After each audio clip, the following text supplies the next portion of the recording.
Someone just told me a secret. You're watching After Tonight. Hello, everybody, and welcome to another edition of After Tonight. My name is Tommy. I host the show After Tonight every Wednesday night here in the United States of America. Welcome.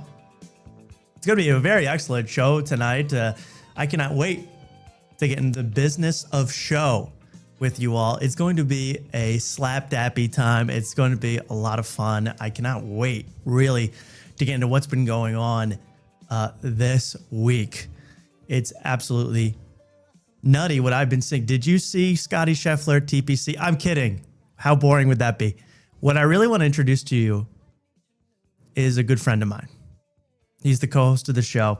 And as Pat McAfee called it, he's about to be iconic before midnight. Click, clack. It's Mark Wellborn, everybody. Mark. Hey, Tom. How you doing tonight, Mark? I'm doing okay. I don't know if you heard the news. What news? Did you hear about Little Shiesty and Funny Smoney? What happened? They got gunned down in the studio today. Funny Schmoney? That was the name of my last comedy special. What the hell? It's going to ruin my algo. Well, it's Funny Smoney, but I don't know if it's Funny Money, but I don't know if the dollar sign before the money is an S or it's just a dollar sign, but That's definitely up to the reader's interpretation. I called my last comedy special was called Funny Schmoney. It was 12 minutes long. It was all patched together clips of me doing stand-up. And Pooh Shiesty was going to be the name of my next dog. That's a shame. No, it's Little Shiesty. Oh, Pooh Shiesty is okay. I think. Yeah, unless they mixed up the names. Then I tried to look up Little Shiesty on Spotify, and it was just this British rapper. But these apparently were two Milwaukee rappers. That's why I'm wearing my Wisconsin shirt. So I'm very confused. Hopefully it's just all fake news. Hopefully it's a case of mistaken identity, and Funny Schmoney was actually just some, See, you're making the same mistake I did. There's no H. It's just Funny Smoney. Funny Schmoney. Yeah. Okay, yeah, that was when I was in my Catskill Yiddish phase. I was Funny Schmoney. That's what I'm confusing. I never know these days. Well, thank you for starting it off on a note of death. That really is nice. Cheers to that. Out to the homies. And here's another guy trying to be the GOAT. Click, clack, reload. It's Luke Kincaid. What's going on? What's going on? I guess I can agree that I'm dynamical. I silenced all the sheep like Hannibal. Click, clacks. Ooh. Click, clack, reload. Click, That's a Pat McAfee classic, already platinum. You had the phrase during the intro. This song is not in the mud enough. What'd you say? What was the phrase? Yeah, the song's not. We're not in the mud enough. I love that. Click, clack. That's in the mud. That is in the mud. Oh, that's deep into Pittsburgh mud, baby. Yeah, that's if people probably don't have no idea what the hell we're talking about. We're talking about the broadcaster Pat McAfee. He's really a polymath. He does it all. But his newest album, really not enough hating on it. Really, there hasn't been enough people hating on it. I've seen a lot, but not even close to enough. So we're going to get in depth into that. Luke, how you doing? Oh, I'm doing great. Just got back from good old Helium Comedy Club's Philly's Funniest to watch the great Lakshmi, who did not advance. Unfortunately. Was this prelims? So, this is the last prelim. Oh, damn it. Get me pissed off. First Little Shiesty, now Lakshmi. What's a prelim in this context? Is this the first round? The first round. Man. And this goes on for until late 2027, this whole thing? It feels like that. It feels like that. Give us an update. Who is now projected to be Philly comedy's next superstar? The next Gillis, the next Beezer, the next Blizzy? It has to be Ben Staub. It has to be. Ben Staub. I mean, I'm calling the comeback. He was second place. I could just see him having that fortitude to go second and then come back and win it all. He's got that kind of nerve. Ben Staub. It could be Rat Boy James, who looks like a worse version of Lev Fur's friend who he hates, Tristan Bowling. Who else is there? Rat Boy James. He looks like Tristan Bowling. I mean, what a wacky universe we've concocted here. I don't know what any of that means. I don't want to know. Okay. I don't want to know, Mark. I don't want to know about Rat Boy James. Not until at least midnight. I'm trying to be the GOAT before midnight. Gotcha. So I'm not going to find out anything about Rat Boy James, but good luck to all those Philly comics out there. Any of you watching tonight, I really, just please make it to fall. Make it to Christmas, okay? I'd say it's not long enough. I love spending my every month going down to the city and paying for parking. I really enjoy it. Well, you're supporting local comedy, you're supporting friends, you're supporting the 2-drink minimum at Helium Comedy Club. So thank God for that. Thank God for you. Of course. Absolutely. Awesome. And Mark, what's been going on in your world, man? Seriously. We never hear about Mark's world. I mean, I live in Joke World. I don't know. I don't know what to tell I'm you. so with you. Yet you weren't at Joke World Fest, which just concluded. That's Joke World, the YouTubers Comedy Festival. Yeah.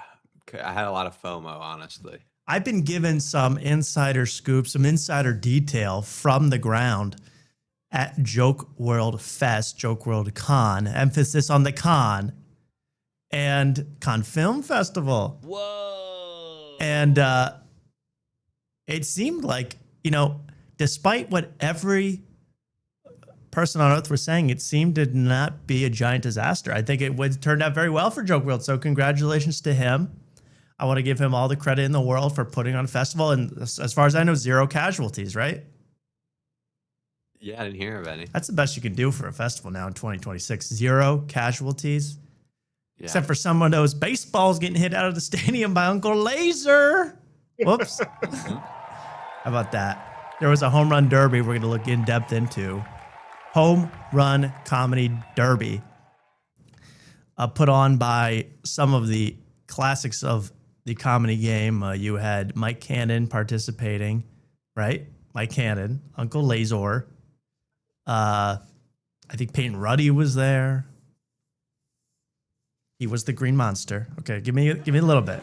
Give me a little bit for that. No, but here's what I'm so interested. I was following the fest, the Fire Fest 2.0 here. And first of all, here's some you want to see some behind the scenes photos? Yeah. Sent to me by a mole. Absolutely. A mole. First of all, this one, I don't think he'll ever get over. I don't think he'll ever get over this picture. Joe DeRosa lounging. Joe DeRosa lounging with Mike Cannon. That's Mike Feeney. Oh, Mike right? Feeney. I'm sorry. Of course. Mike Feeney with the Tony Yayo chain there. Do you see that? Who's the black woman with the blonde hair? That's Adam Ray. It's a new character he's working on. That's It's a new character that Adam Ray has been working on. So there was picture number 1. Joe DeRosa exposed. Please make that the clip title. Joe DeRosa exposed in pajama pants. The only other picture I thought was worth showing, if anyone wants to send me more, I'll check out every pic, was this one because I couldn't get enough. It's Brendan Sagalow hanging out. Whoops, my little button's not working. Brendan Sagalow power posing on the wall next to who? I forget this guy's name. Anyone know? Adam Myers. Josh Adam Myers. He does the Let's All Rock Out, right? Comedy rock jam bang jam band rock cock show, right? Yeah. He does that. And there he is. He brought a dog, ladies and gentlemen. A dog. Can we please find out if he has the proper paperwork? Yeah, I didn't know he was special needs. But I mean, how many calzones of Brendan Sagalow's did that dog eat by accident? I mean, how many pastrami on rye of Joe DeRosa did this dog eat when Joe DeRosa had his back turned? What a festival. So did Joke World cover this on his own channel? Conflict of interest, I call it, but yeah. I saw on Instagram. I haven't watched anything. It was like one of the latest ones he put up. It was just a compilation of clips. Because I'll be honest, I did predict that I'm usually right. Like I predicted Joke World Fest would even happen. I predicted it years ago. Then I predicted, I was not hoping, but I was predicting for a huge disaster of Hindenburg-like proportions to happen at this festival. I thought that cigar smoke was going to get trapped in the vent and Left Fur was going to pass out. It was going to be a whole mess. That's what I thought. Doesn't look like it. Looks like everything went as planned. Congratulations. Here's a little compilation of what went down at Comedy Fest. Wait, is this okay? Here we go. We're outside. This is it. We're going to be back here in about 5 hours for the first day of our very first. This is the comedy YouTuber festival. himself. Joke. Today is August 14th, 2026. We've never run a live show ever in our lives, and we're about to have 58 in 2 days. Peyton Ruddy and Sam Talent. Nick Rochefort. This is Sam Talent's men's retreat, by the way, happening now. Oh, wow. This was all live. He taught y'all to be a better man and to scam the healthcare industry out of a service dog. The inaugural festival. I missed my kid's first day of school to be here, so that's kind of embarrassing. But Get out of here, Joke World! Fuck you, bitch! I'll fucking kill you, bitch! Fuck you, bitch! It's not embarrassing to miss your child's milestones because you're at Joke World Fest. Are you kidding me? No, this is the first day of school. I mean, what's gonna happen? What's gonna happen? Seriously, like, if you told me, okay, it's the kid's first day of school and Greg Fitzsimmons is gonna show up, then of course I would show up. But Greg Fitzsimmons wasn't even there. He was at Joke World Fest. So what's the point of stupid kid? Man, sit down, please. Timmy No Breaks with his new bleached look. What do you think, Luke? He should hit the brakes. He should stop. He should stop while he's ahead, some are saying. Yes, we're going to actually get into Timmy No Breaks a little bit later because he showed up in the behind-the-scenes Kill Tony documentary looking shockingly different. He is evolving, man. In what way? I'm not sure. Thank you. are you gay? Okay, sorry. I guess we're allowed to wear whatever we want. They brought their Knicks shirts to Florida for this. Good. That guy's from Austin. Oh, But okay. All right, name one black person. I'll get off the stage. We just hopped in a truck and That's named Marshall, one of Shane's friends. panties in the mouth. PITM. fucking peeled off with a watermelon in the back. I'm sorry, I broke the stage. Jeremiah, former guest of Ben Glebe, Jeremiah doing prop comedy. I mean, this was a festival to be believed. And it seemed like it turned out well. I don't really have any negative things to say about it besides, my first child wasn't being born. I would have been there. If he wasn't being born and there were complications, I would have been there. I would have been there. I'm still kind of pissed at the kid. But congratulations. I didn't mean for this to happen. I didn't think that this set was going to get this unruly. But also, what is this? And it's just how it's dripping. Yeah. And it kind of looks Now- like cum. Okay, here's the home run Who derby. is that? This or the guy? No, the person before, the guy before that. I thought it looked like. I thought I was like, is that Joke World's father? Like, what's going on? That's comedian. That's alt comedian Brent Weinbach. Okay. He's pretty funny, actually. I like Brent. I got nothing negative to say about Brent Weinbach. He looks like Joke World's dad, though. You're right. Yeah. And she is another comedian. She's singing the national anthem. Let's take a look. This is during the most interesting part to me was none of the comedy. I would have passed, but I would have showed up to the home run derby, comedy home run derby. This is the intro. There better be a full video coming out.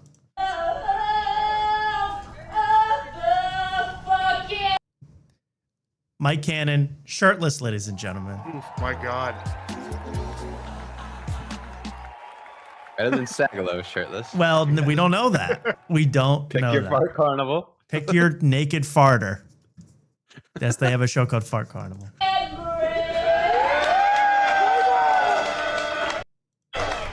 Look at those rips. There we go. Laser. Wow. On that Babe Ruth diet. Absolutely Yeah. smacking balls out of the yard. Him and Tony bump bellies. I mean, look at that. It's just bumping bellies instead of bumping mics here. At Joker Fest, there's Mike Rainey looking on in awe of Uncle Laser's swing. Really, this is our Rainey generation's Babe Ruth. Some people think it's Shohei Ohtani. It's Uncle Laser at the plate. Incredible. Just found out we have teachers. I had no idea. She'll be featured later in this show. Greg Fitzalizing on cars. Did I just disconnect from OBS? It looks up. Well, you look like you're back now. I'm back. I think we're back now. All right, Did we're back. everybody hear the vandalism stuff? Did everyone hear my epic riffs about douchemobile and writing douche on everyone's car? I'm happy to be back. We're good. We're back. Jesse Jet Ski Johnson! Put your hands together for Brian Moses, everybody. Let him hear it. Sagala's feeling the heat. That's all I know. That August St. Pete heat. Nobody died. Nobody died. I for that, it's a rousing success, and I don't think Joker could do any better. Good for him. It's impossible to die because there was no Jeff Dye. True, that's a good point. How did Jeff Dye not get invited to the home run derby or to the event? Also, Lemon Party didn't get invited, by the way. Didn't they become friends with Joke World? Yeah. What happened there, everybody? I mean, the derby's invalid until Jeff Dye's there. I'm sorry. If Mike Rainey won, shout out. Hey, congrats, Philly Bull, but sorry, yeah, that's not valid. It doesn't make any sense to me. But I wish them the absolute best out there in Joke World land. Because I live in Joke World, honestly. Because I live in Joke World. That's where I reside. Well, anyway, I didn't mean to start with that, but that was so interesting, wasn't it? Yeah. Speaking of this character here, you're looking on your screen, that's Brendan Sagala. As he often is obscured by something. We can't quite see what he's up to, and that's the way he likes it. He hosts a show called Fart Carnival on YouTube. We've been on this show. We've been just really, really interested in this show since episode 001. Mostly because of the name, and actually entirely because of the name and the intro song, The Fart Carnival. But Mark, you say we have an affinity for this show now, right? We have. Oh, yeah, of course. Well, yeah. We'll see, because we were into the show. We love this show. We love those guys. And we have been nicely popping in once in a while to their comment section, their live chat every Monday at noon. You guys show up to support both us and Fart Carnival. And then, they've ignored us in all those areas. Not in the comment section, in the live chat. They've ignored us. So, you know what? That's their right. It's their show. Right. Then they asked for fan mail. Send in fan mail, and we'll read it live on this show. Yeah. Mark, who, for reasons that it would take too long to get into, was feigning a deathly illness, feigning death. So he wrote to Fart Carnival saying, hey, guys, I'm dying. It's not looking too good. I'm in the hospital. Could you give me a shout out on the show? And here's proof. Here's pictures of my colonoscopy, right? Is that what happened, basically? Yes. And I put the selfie of me in the hospital gown when I was about to go into the colonoscopy. Yeah, so it was all up on the board. Mark was really going through these surgeries. Again, it was the world's first voluntary elective colonoscopy. The doctors advised against it, but Mark said, I need to do this. And he sent them pictures. And it made sense. Colon, fart, colon, right? SAT question. You would get that one out right away every time. They ignored that mail, and they haven't opened one piece of fan mail in months. That's probably the only other piece they got at Gas Digital Studios for Fart Carnival. They haven't opened it. They haven't acknowledged it in any way. And, Mark being ill in this world we've concocted, made us think we had to take some drastic measures, and we have. But first, so you know what we're talking about, here's the intro. Luke, are you ready? I'm ready. Here's the intro Caroline's to Fart Carnival, just so you know what you're in for. You better get ready. Do you see why we love this? Fart Carnival. There's a unicorn. Now you're saying, oh, this is pretty average. This is pretty, I get it. Yeah, I get it. It's Fart Carnival. But watch. The toilet!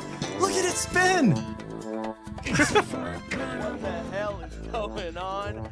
Fart Carnies. Yeah. You know what it is. It's Carnivales. Fart Carnival Bobby on the Carnivales. Gas Digital Network. We are your hosts. Who cares about that part? Yeah, But, well, I that's don't crazy. know. What? I don't So you could see how these guys could use the fan mail. These guys could use an injection of excitement, and yet they've ignored it completely. You know, we pointed out the racist clown in the middle. We've done it all. They've had no response.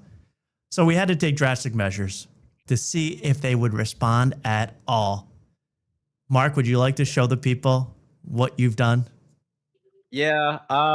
You know, me and the Fart Carnivalers, but we're there every Monday. Tom, I didn't see you this past Monday, so it was just me and the Carnivals. Silent protest. Yeah. And you know, we've been talking, and I think it's time for another round of fan mail. And shout out Jason Welch. I got the address from the Discord. We should just pin it so everybody can Everyone send can theirs. send mail, but you have it's hard to say, it's a little blurry here, but you have a self-addressed envelope to the Gas Digital Studios. Okay, there you go. That looks perfect. So show us your letter. This one, I think you've done the exactly right thing. Okay, what a reveal. Let's see. Now that's the picture. I don't want to show everybody the picture. That's but right. Just know the picture's in there, and it's not on my face anymore. They're not getting this No. beautiful face. They're Sorry. getting something You much missed worse. it. Oh, You're God. getting something much worse. I just saw it. But here's my letter. This right. In kidnapper font, cut out pieces of magazines. Mark has written, "Hello, Brendan and Michael.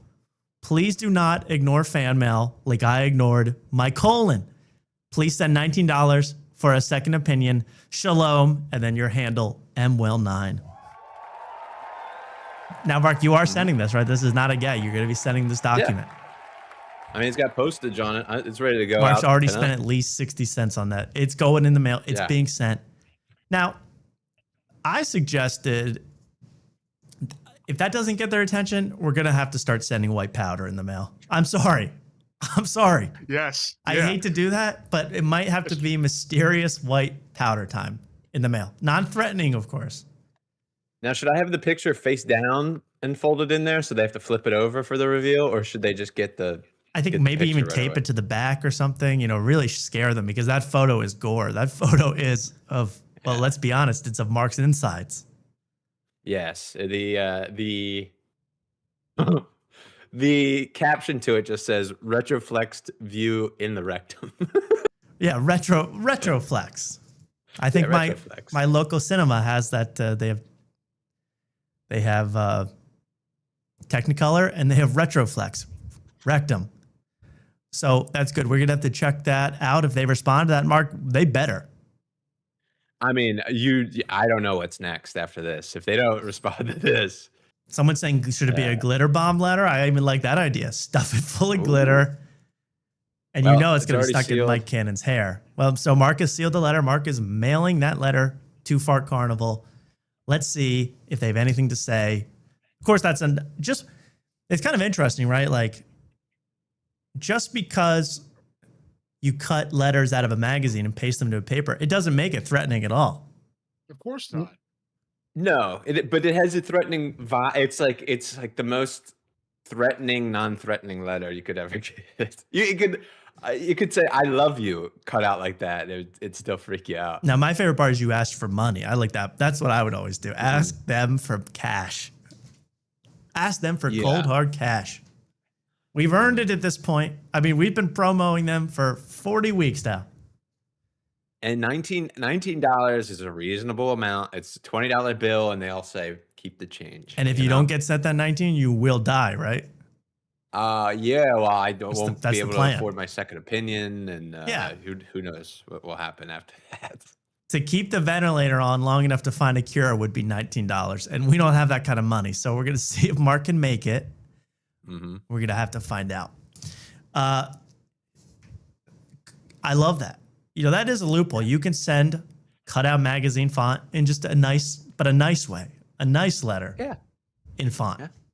We'll have to see if that works out. Certainly exciting stuff here. What else? Who here has finished Tires? Anybody who finished Tires? Season 3 of Tires with Shane Gillis and Steve Gerben? Anybody? Luke, I don't hear your hand being raised. No, it's not raised. It's right by my side. I have not watched. You've season not 3 of watched Tires season yet. 3? Not yet. Not yet. Okay, Mark, come on, Mark. Don't let me down. I don't have Netflix, but I saw that Steph Tolov had a sex scene. Saw Yes. a podcast clip of that. Yes, That's Steph about Tolev had a sex scene. Shane Gillis had a sex scene. it. Whoa. We're being naughty. You guys remember, Beatlemania? This is even crazier when people saw Shane having sex. People are going nuts. Yikes. They're loving it. Yeah, I watched, I'm almost done. I'll be honest. I didn't finish, but I'm almost done season 3 of Tires. And let me tell you, here's what I'll be honest. I'll be genuine for as long as I can, which is not very long. Steve Gerben rocks. Gerben is great. That's legit 1,000%. And H. Foley plays an excellent scumbag Philly villain. He is awesome. H. Foley stole the show. H. Foley is such a natural scumbag. It comes so naturally to him. So I loved that. That was really good. You know, Beezer was in it. Beezer's in a scene, Luke. Oh, great. Yeah. That's where that 10K went right to the screen. Oh yeah, and it showed on the screen. It was Beezer looked like $10,000. I'll tell you that right on screen. And he was kind of not believable as a scumbag. It was kind of interesting, but he was a scumbag. He was like, yo, dude, can you jack off in here? That was his whole role. But it's such an interesting show. And I'm on a cliffhanger right now because the last episode just ended. And Shane goes, this is crazy. This is spoilers for season 3 of Tires. Shane goes, hey, yo, Gerben. Hey, yo, Gerbies. Yo, I got an idea, bro. To save our store, what if we put the tires on a car? And then Gerben goes, Shane, that'll never work. The tires are for the ground. He goes, no, dude, we put them on a car. Put an engine in that thing, it'll run for years. Shane, now you're thinking outside the box. The show takes place in the 1890s. So if you're wondering why the car hasn't been invented yet, it's because the show takes place in the 1890s. But I do have an actual clip from season 3 of Tires. Would you like to see it? A very short clip. Sure. This is a legitimate scene from Tires, and maybe I'd had a few drinks or something. I don't know what it was, but I found this line so funny, so great. And where is it now? Where to go, Luke? Luke, where to go? I have to find it for you. No, I have it. 8 Mcafee. What the hell's going on here? Uh-oh. Oh, no. They stole it. They took the clip of Tires away. Okay, so I'll set it up. I saved it and everything, guys. Are you serious? They're taking away our tires, You! We're going to have to be riding a freaking bicycle soon, dude. Oh, fuck, dude. What the fuck? You got to be kidding That's why I me. always keep a donut in the truck. Yo, dude. What I'm saying, start filling time for God's sakes. Did you see Well, that? I did tell her about the cutouts. Well, that's a whole other story. But Luke, how you been? I found Oh, it. I've been good. It's enough. I found it. God. I found Thank it. God. Get the hell out of here. I'm so exhausted from vamping so hard. That was I a good apologize. vamp for you guys. Just first take. Okay, here's the clip from Tires, an actual clip from Tires. Again, maybe I had a couple of drinks, and I just found this line so funny in the show. That's called Tires. Let's take a look. What the fuck? Holy shit, are these actually good tires?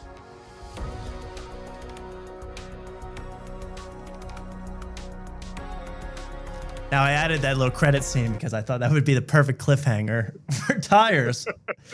But Shane Gillis actually says in the show Tires, holy shit, listen again. Holy shit, are these actually good tires? I mean, that was killing me the other night when I was watching that. I go, they actually brought up the tires from Tires. The show does have a lot to do with tires, which I love. Vulcanized tire, everything, every kind of tires on the show. Rubber, little kid comes over with a tricycle. They got to change those tires. I mean, that's when they're gonna release a new show, Baby Tires. You know, like Baby Muppets. It's gonna be all the characters as little kids in the playpen fixing tires. So those are the tires from Tires. You just saw them. Anyway, I'm enjoying the show. You know, if it had nothing to do with Philly and the name wasn't Valley Forge, would I be as interested as an average viewer? I don't know. I think it hits a little close to home, you know? My dad was a tire. Okay. Even I want me to shut up at this point. So anyway, let's move on. What else is going on? I'm also been interested in this new Matthew McConaughey movie. I don't know if it just came out or it's coming out. Do you know this movie? It's about, he's a beekeeper. Well, I only know it through late night television, but yeah, he was on Jimmy Fallon promoting this new movie. I love Matthew McConaughey. He was just hanging out with Shane Gillis, by the way. Good segue. Me. Yeah. He was just hanging out with Shane Gillis at the Austin FC football match. You a big fan of that squad, Mark? From me. Right down the street. Yeah, it's right down the. I haven't been to a game, but it's right down the street. I can walk there if I need to, but I just haven't made it yet. Even after the World Cup, I'm still not inspired to get down there. It's really, yeah. I don't blame you. I couldn't get excited either. But if I knew that such superstars were there, I would think about it, because here's this new movie coming out. Matthew McConaughey does, called The Rivals. I have to read this. The Rivals of Amziah King. Now, it says it came out in 2025, but he's promoting it now, so I don't know what's happening. But he plays some kind of beekeeper, which I thought already Jason Statham was the best beekeeper in Beekeeper. But this is he's a bee getter ritter of, you know, he captures the bees if they're in some place. And it's some kind of heartwarming story. I don't really know, but all I know is I was watching him on Jimmy Fallon, and Jimmy Fallon goes, "So, Matthew, it says, I mean, is it true that you spent 2 years learning the mandolin to play this role?" And he goes, yeah, I was learning to play the mandolin. You're doing too much, Matthew McConaughey. You're doing too much. For the movie about beekeeping, you got to learn the mandolin. I mean, these actors with what they think they need to do for a role, like you couldn't have just, 80-yard in some mandolin music. No, McConaughey had to learn the mandolin. Probably spent 1,000 hours training for a movie no one will ever see. Amziah King, mandolin. So that's what got me interested in him. A little bit. I loved his poetry. I love everything else. But here's a clip that I found very funny of him he's talking about movie posters. He's doing some promo thing talking about movie posters. And this line read by Matthew McConaughey is very funny. Let me get to it right here. So he's talking about the Jaws poster, his own poster.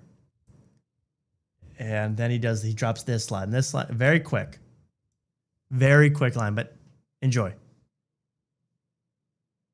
Quickly, you do the math. Woman, ape, that size ape in the city? Oh, hang on a second. We got trouble. King Kong. That was it. Hold on a second, man. We got trouble. Awesome. We got trouble. King Kong, man. Love it, man. We got trouble. Is he going to be the mayor of Texas, Mark, the governor? Is he going to be the mayor of Austin? He keeps threatening to run for political office. Yeah. Well, everybody here in Austin hates the governor. Guy in the wheel, Greg Abbott. Greg Abbott, which, they love, the left loves to be like inclusive and everything. But when it comes to a Republican in a wheelchair, that he's like, Mr. Hot Wheels, they love to make all these like paraplegic jokes. Anyways, but whoa, yeah, it's true though. They do. They all make fun of his wheelchair, make fun of him rolling around. But he's behated. So you think McConaughey could win? Well, I don't think he's. I mean, yeah, probably, but he could definitely win mayor here because like Austin. all of the UT loves him. But like, I don't think the mayor's that hated here. But like, there was a funny video of Greg Abbott though at Buc-ee's cutting up the brisket.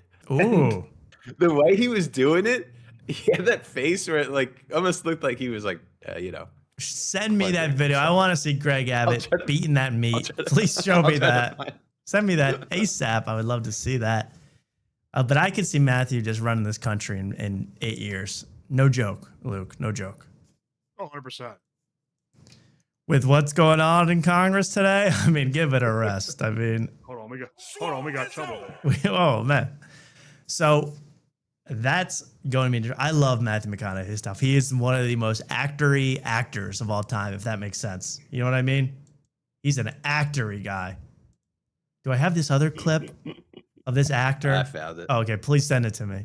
I sent it to your Instagram. Here's another guy. Well, let's show this, and then we'll get to the other actoriest actor of all time. Let me send this up. Send it up. I can't wait. How's the chat doing, by the way? Everyone good out there? Okay, now I got to do this because I don't want anyone seeing this. Oh, this is good stuff, Mark. This is good. Let's take a look at Governor Greg Abbott, governor of Texas, cutting meat.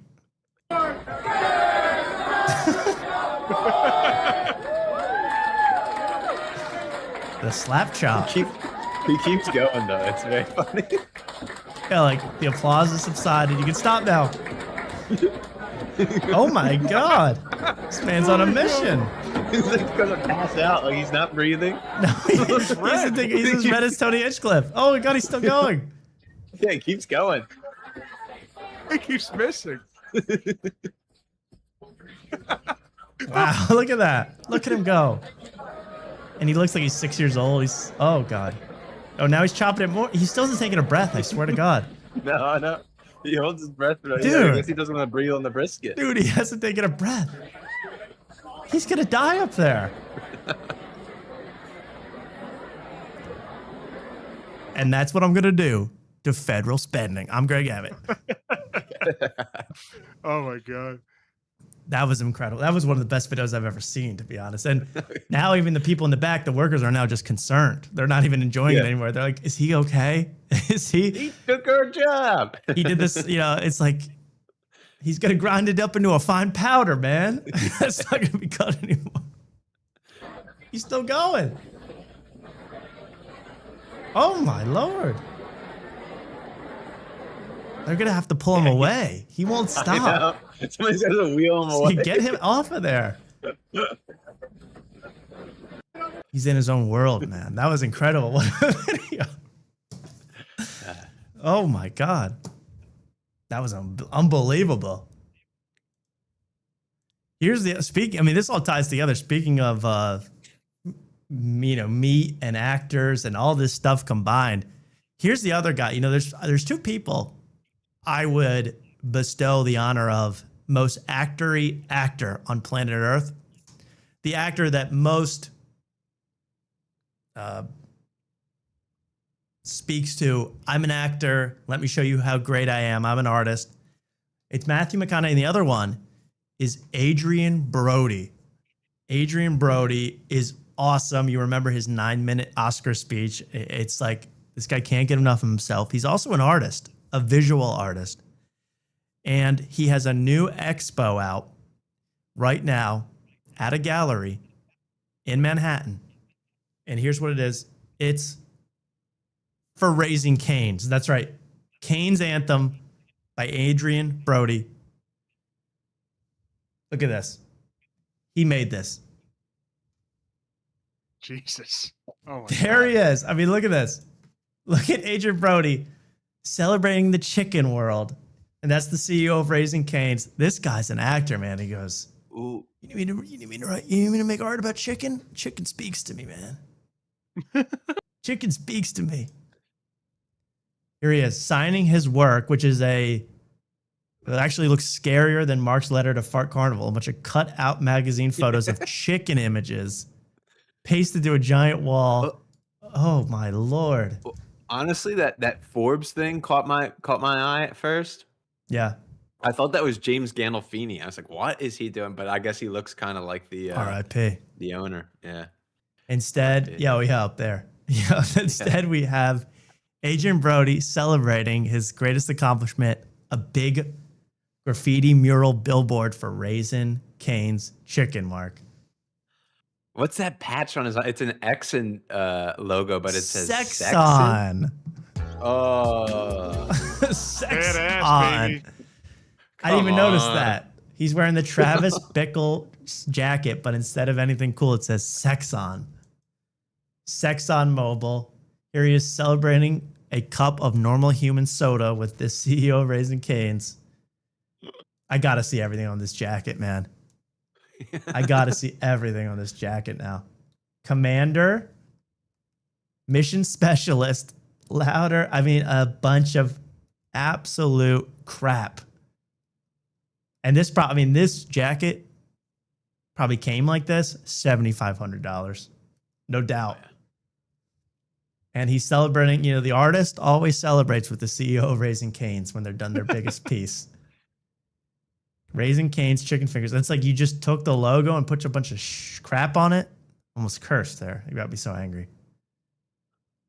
Head to Raising Cane's global flagship in the heart of Times Square to experience the masterpiece firsthand.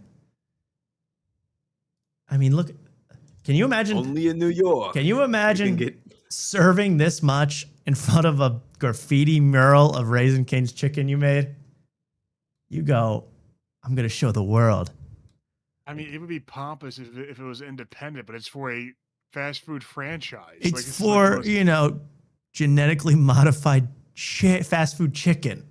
Yeah, it's like what? It's like so like anti-art. It's like the most anti-art thing. But it's like, I knew this. It's like the spirit of New York combined with chicken. Okay. Anyway, that was just winner chicken dinner. I mean, Brody was here. This guy's one of a kind. The most actor guy we have on this planet Earth right now. Adrian Brody. Give it up. I assume that's a cartoon of him up there as well, right next to winner chicken dinner. Or that's some New York thing, man. Don't ask. Don't ask. Okay. It's just going to get everyone here upset if you ask. Okay.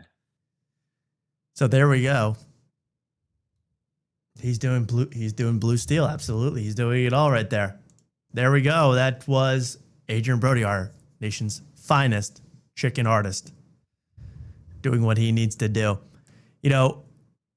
There is just a million things to even get to. What we're getting to tonight, what you're going to see tonight with, I feel like, when I declared that Ben Glebe, Ben Glebe show, the guy, the late night host that threatened me with police action, that threatened me with a lawsuit, Mark. You remember this guy? Cease and desist. Yeah, he rings a bell. Yeah, he called me. I did a show with him back in the day. You think you did a spot with him? Yeah. I'm surprised he hasn't asked you to be on the show, although you've already been on the show. Well, that's what I was referring to. That's Mark Stinkman. Yeah. And, I thought that he was making for me my own personal version of the Larry Sanders Show. He films the backstage, the behind the scenes, the after party of his late night program and broadcasts it to the world. And I think it's specifically just made for me because it's so exciting for me. And what you're going to see this week on his show, I mean, it might bring you to tears. It's that unbelievable. And I mean tears in so many ways. Happiness, sadness, pure cringe. I mean, you're going to see it all coming up.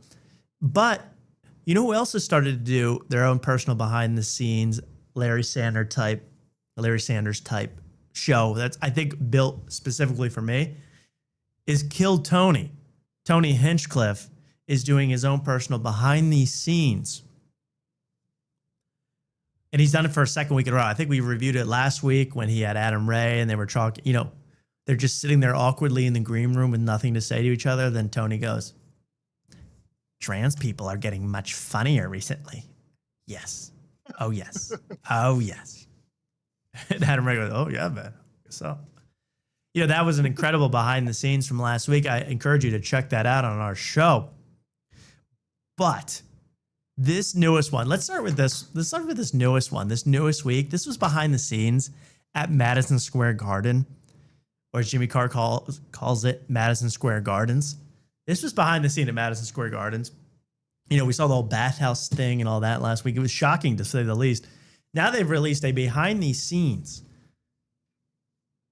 in the depths of Madison Square Garden, right where Travis and Taylor, got that merger acquisition finished, finalized on the dotted line. We saw it all. And what you're about to see from Kill Tony behind the scenes, it's going to demystify so many of your favorites. It's going to ruin so much stuff for you if you like Kill Tony. It's just like Larry Sanders. Like, you watch Larry Sanders and you go, okay, he's like a normal talk show host if you were just watching the scenes where he's just doing the show. But then you go behind the scenes and you go, I can't believe this guy.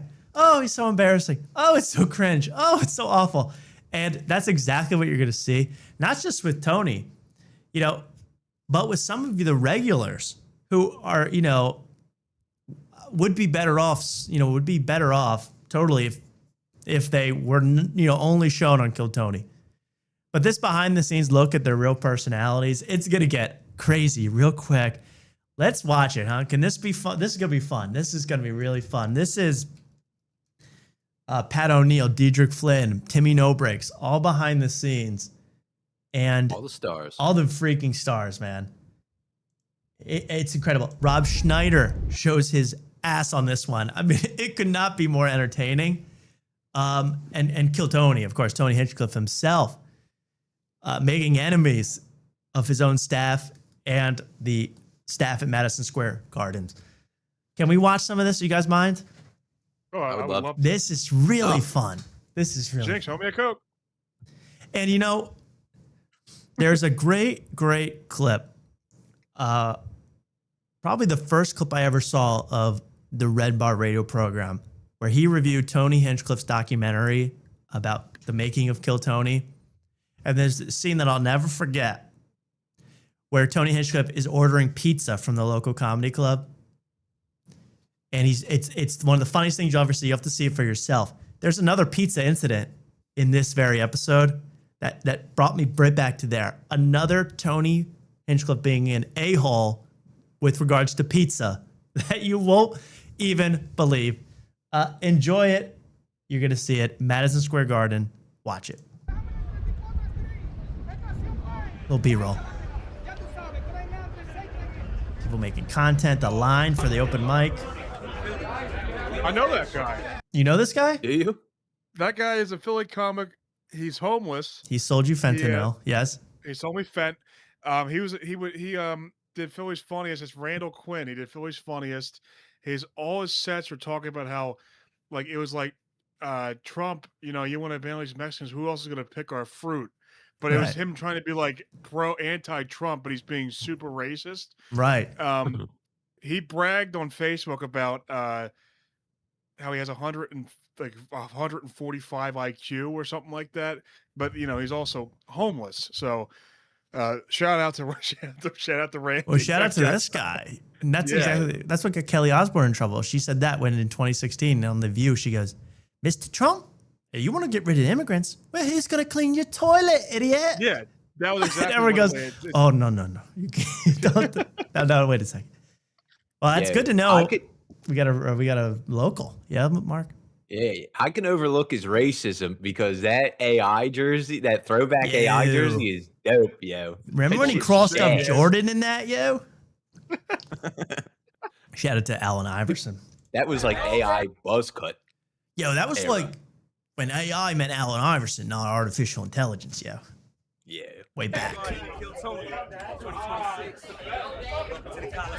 Anyway, a racist homeless person is the first person we see signing up for the bucket. How apropos of the show. So our new regular. This guy. Now we're going to cut. Shout out to Red Band, man. Friend of the show. I love Red Band. He is awesome in this. And he got some roses. But here's where there's so many good parts to this. Tony's trying to figure out who's going to be on the show because people are canceling left and right, can't make it for the Madison Square Garden show. And there's a few funny parts of this, but take a watch. Tomorrow's just sweet, thank you. Tomorrow's just a lot more of the final blowout. It's just a big kaboomy. Tonight's night one. So kaboomy, first of all. Kaboomy, that was sending me, as the kids say. It's just a big kaboomy tonight. Tonight's a big kaboomy. That's what they say in Call of Duty Zombies, right? Oh no, They they say just kaboom. go kaboom. No, this is a new one. This is Kaboomy. Shaboozy. What's that song? Shaboopy. This is Kaboomy. Oh yeah. Kaboomy. Kaboomy. Kaboomy. Kaboomy. That girl, that's hard to get. Kaboomy. Just a big kaboomy. Okay, so that's already the funniest thing I've ever heard.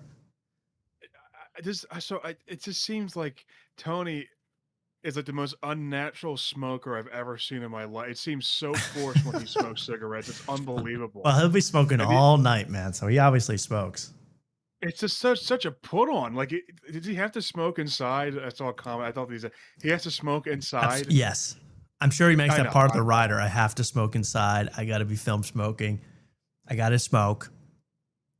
And he'll be smoking all night. This is him signing documents, signing paperwork, and I'm telling you, this edit, nothing was left on the cutting room floor. It's all in. So you're gonna see Tony signing, discussing things, and making a big kaboomy situation. He's got a bottle of champagne ready to celebrate He's afterwards. ready to pop. That looks like a couple. Two coffees. 2 coffees, a little double cup of scissor, I'm sure, and he's just having a grand old time. Now, can someone now edit in when he pops that champagne? He goes, "All right, guys, what a beautiful night one. Kaboomy!" Gotta elevate into night 2. Watch this. The Schultz is coming. Nope. Okay. Schultz is stuck filming a movie. So he's getting all the people that can't make it. Tim Dillon's on a plane to London. That's not true. Cast of Grown Ups 4 is shooting makeup scenes. Yeah, Mark. This is like I imagine what like Hitler was at his office, like when his like empire was collapsing around. Oh yeah, him. he's in the bunker right now. We lost Mussolini. Mussolini's dead. Mussolini's hanging upside down by a meat hook. Stalin, he just said he's busy in St. Petersburg right now. Emperor Hirohito, I can't get a hold of him. I think he's indisposed. It's up to me. Give me those cyanide pills, a stat. Okay, here goes nothing. Kaboomy. Shoot myself in the head. Kaboomy. Me and my wife. Okay, that was very Hitler as Tony Hitchcock in the bunker. But yeah, he's going. Andrew Schultz, no go. Tim Dillon, plane to London. The cast of Grown Ups 4, everybody. Busy. But he keeps going. Everybody's busy. Shane Gillis' Tires 3 release parties tonight on the island of Danny McBride in South Carolina. Lame. Chris Rock, Adam Sandler, 2 promised future guests are both shooting Grown Ups 4. So listen to, that's interesting. Fuck. Everybody's dropping out. And Chris Rock and Adam Sandler, that would be the biggest thing to ever happen on Kill Tony. Yeah. Chris Rock and Adam Sandler. They are busy, but they're promised. Now, here's what's going to be interesting. I don't want you guys to guess, but who promised them is what you're going to get into later. That's what's very interesting to me. There's more people, by the way. This is great already. Seinfeld's in Minnesota. Seinfeld's in Minnesota, even though he was the golden goose for this one. Mark Norman's in San Francisco. I think we can get Newman. Hey, I'm gay. I'm in San Francisco. Hey! I think we can get Putty. Maybe. I think Attell is smoking under a bridge. I could probably call him. Yeah. Does anyone know Jake Flores' number? He delivers pizza in Brooklyn. He eats his own cum. It's awesome. Now that's a show. Talk about kabooms. Okay, so no one's coming. Seinfeld was apparently a maybe. Well, Seinfeld had been talking about it on. He likes the show. Seinfeld likes Kill Tony. Gotcha. You just name any great New Yorker. This is so Either funny. They're on tomorrow or they're busy. So no one's available, right? Watch who it cuts to. And Joey Austin. Joey. No, Joey Diaz is taking the bag of money in Atlantic City, New Jersey this weekend. The big bag of casino money. Then it cuts to old reliable Adam Ray. I like that. See, that's a cut from The Office. That's a cut from Larry Sanders. That's a cut where they That go, is, yeah. That's nobody's coming. We can't find any single performer. Everybody's booked. We have absolutely nobody. What if Adam Ray put on a dress? Come out. Adam Ray, everybody. So that's funny to me. And by the way, Adam Ray, consummate performer. I mean, he comes on here. He directs his own. He's back. Like, this is before the show. He's telling everything. He knows everything. He is a consummate professional. He's like, this is going to hit. Then we're going to do this. Then I'm going to show this picture. Then you're going to do this. Then I'm going to do this. He's like an old vaudeville act, man, Adam Ray. Like, he has everything down on the nose of what he's going to do. And it's crazy, but it works, I suppose. You know, he's very successful, Mark. Can we? Sorry, I'm too focused on something else. Can we trash the Garden for a second?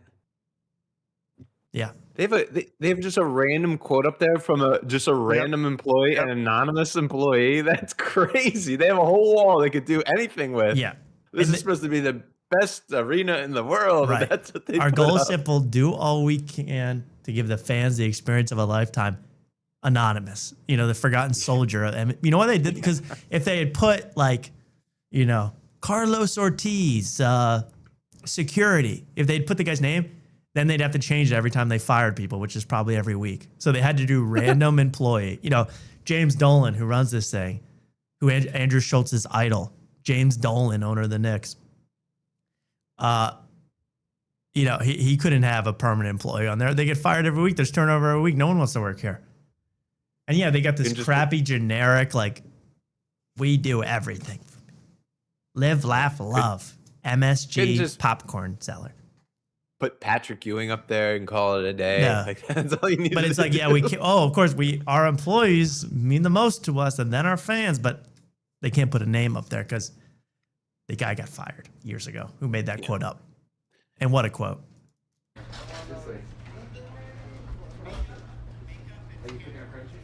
Yeah.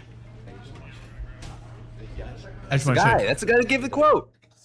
There he is. Oh. What's it say in the back? Lives on the basis. The band's back together. So you see this, Adam Ray's really going to take over here. We're going to skip that part. Now we're going to get to Pat O'Neill. Oh.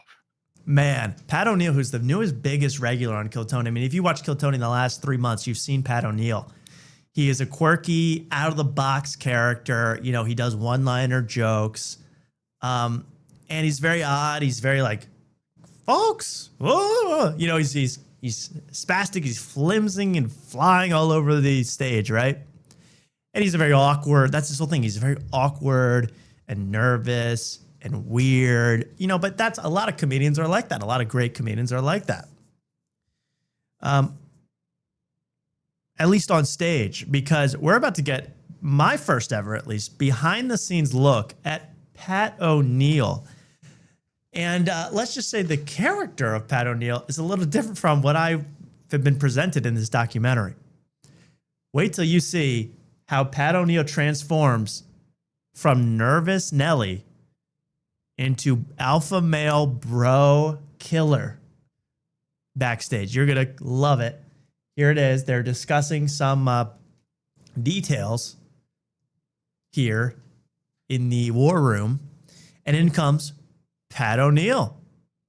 I saw this. I sent this right away to Mark and Luke. I said, this is crazy, man. Take a watch. I'm just telling you. Right. That'll really be an hour 15. Can you guys look up here? What's that? Uh-oh. There he is. Wow. There he is, Pat O'Neill. He literally said he closes. He's the beating heart of the modern era of Kill Tony. We heard. I'll get out of here. No, you're great. I told me I should say hi. All right, perfect. Listen. I was gonna say because like You're doing it, dude. you know I don't talk that way about myself, but tonight I would feel bad if somebody had to follow. Ooh, I love that. Badass.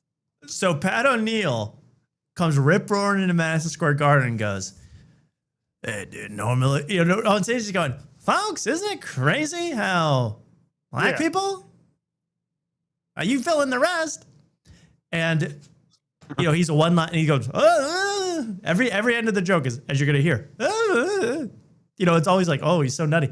And then he comes in the green room and he goes, dude, whoever follows me is gonna be dead. I'm fucking killing tonight. I'm Pat O'Neill. Like he turns into a frat bro, just super full of himself comic. Is that what being around Kill Tony does to a person, or was this how he was all along? His Facebook posts are exactly the same, where it's like he calls out his haters and everyone who doubts him. It's like it's really so, that's why it's so insufferable. He is such. I just hate, as I told you, I hate the 180. Like, yes. At least play yourself all the time. Don't be like, oh, Hitler's favorite precipitation was his hail, and then they'll be like, yeah, dude, I'm gonna kill tonight. It's gonna be awesome. Like, you're a nerd, man.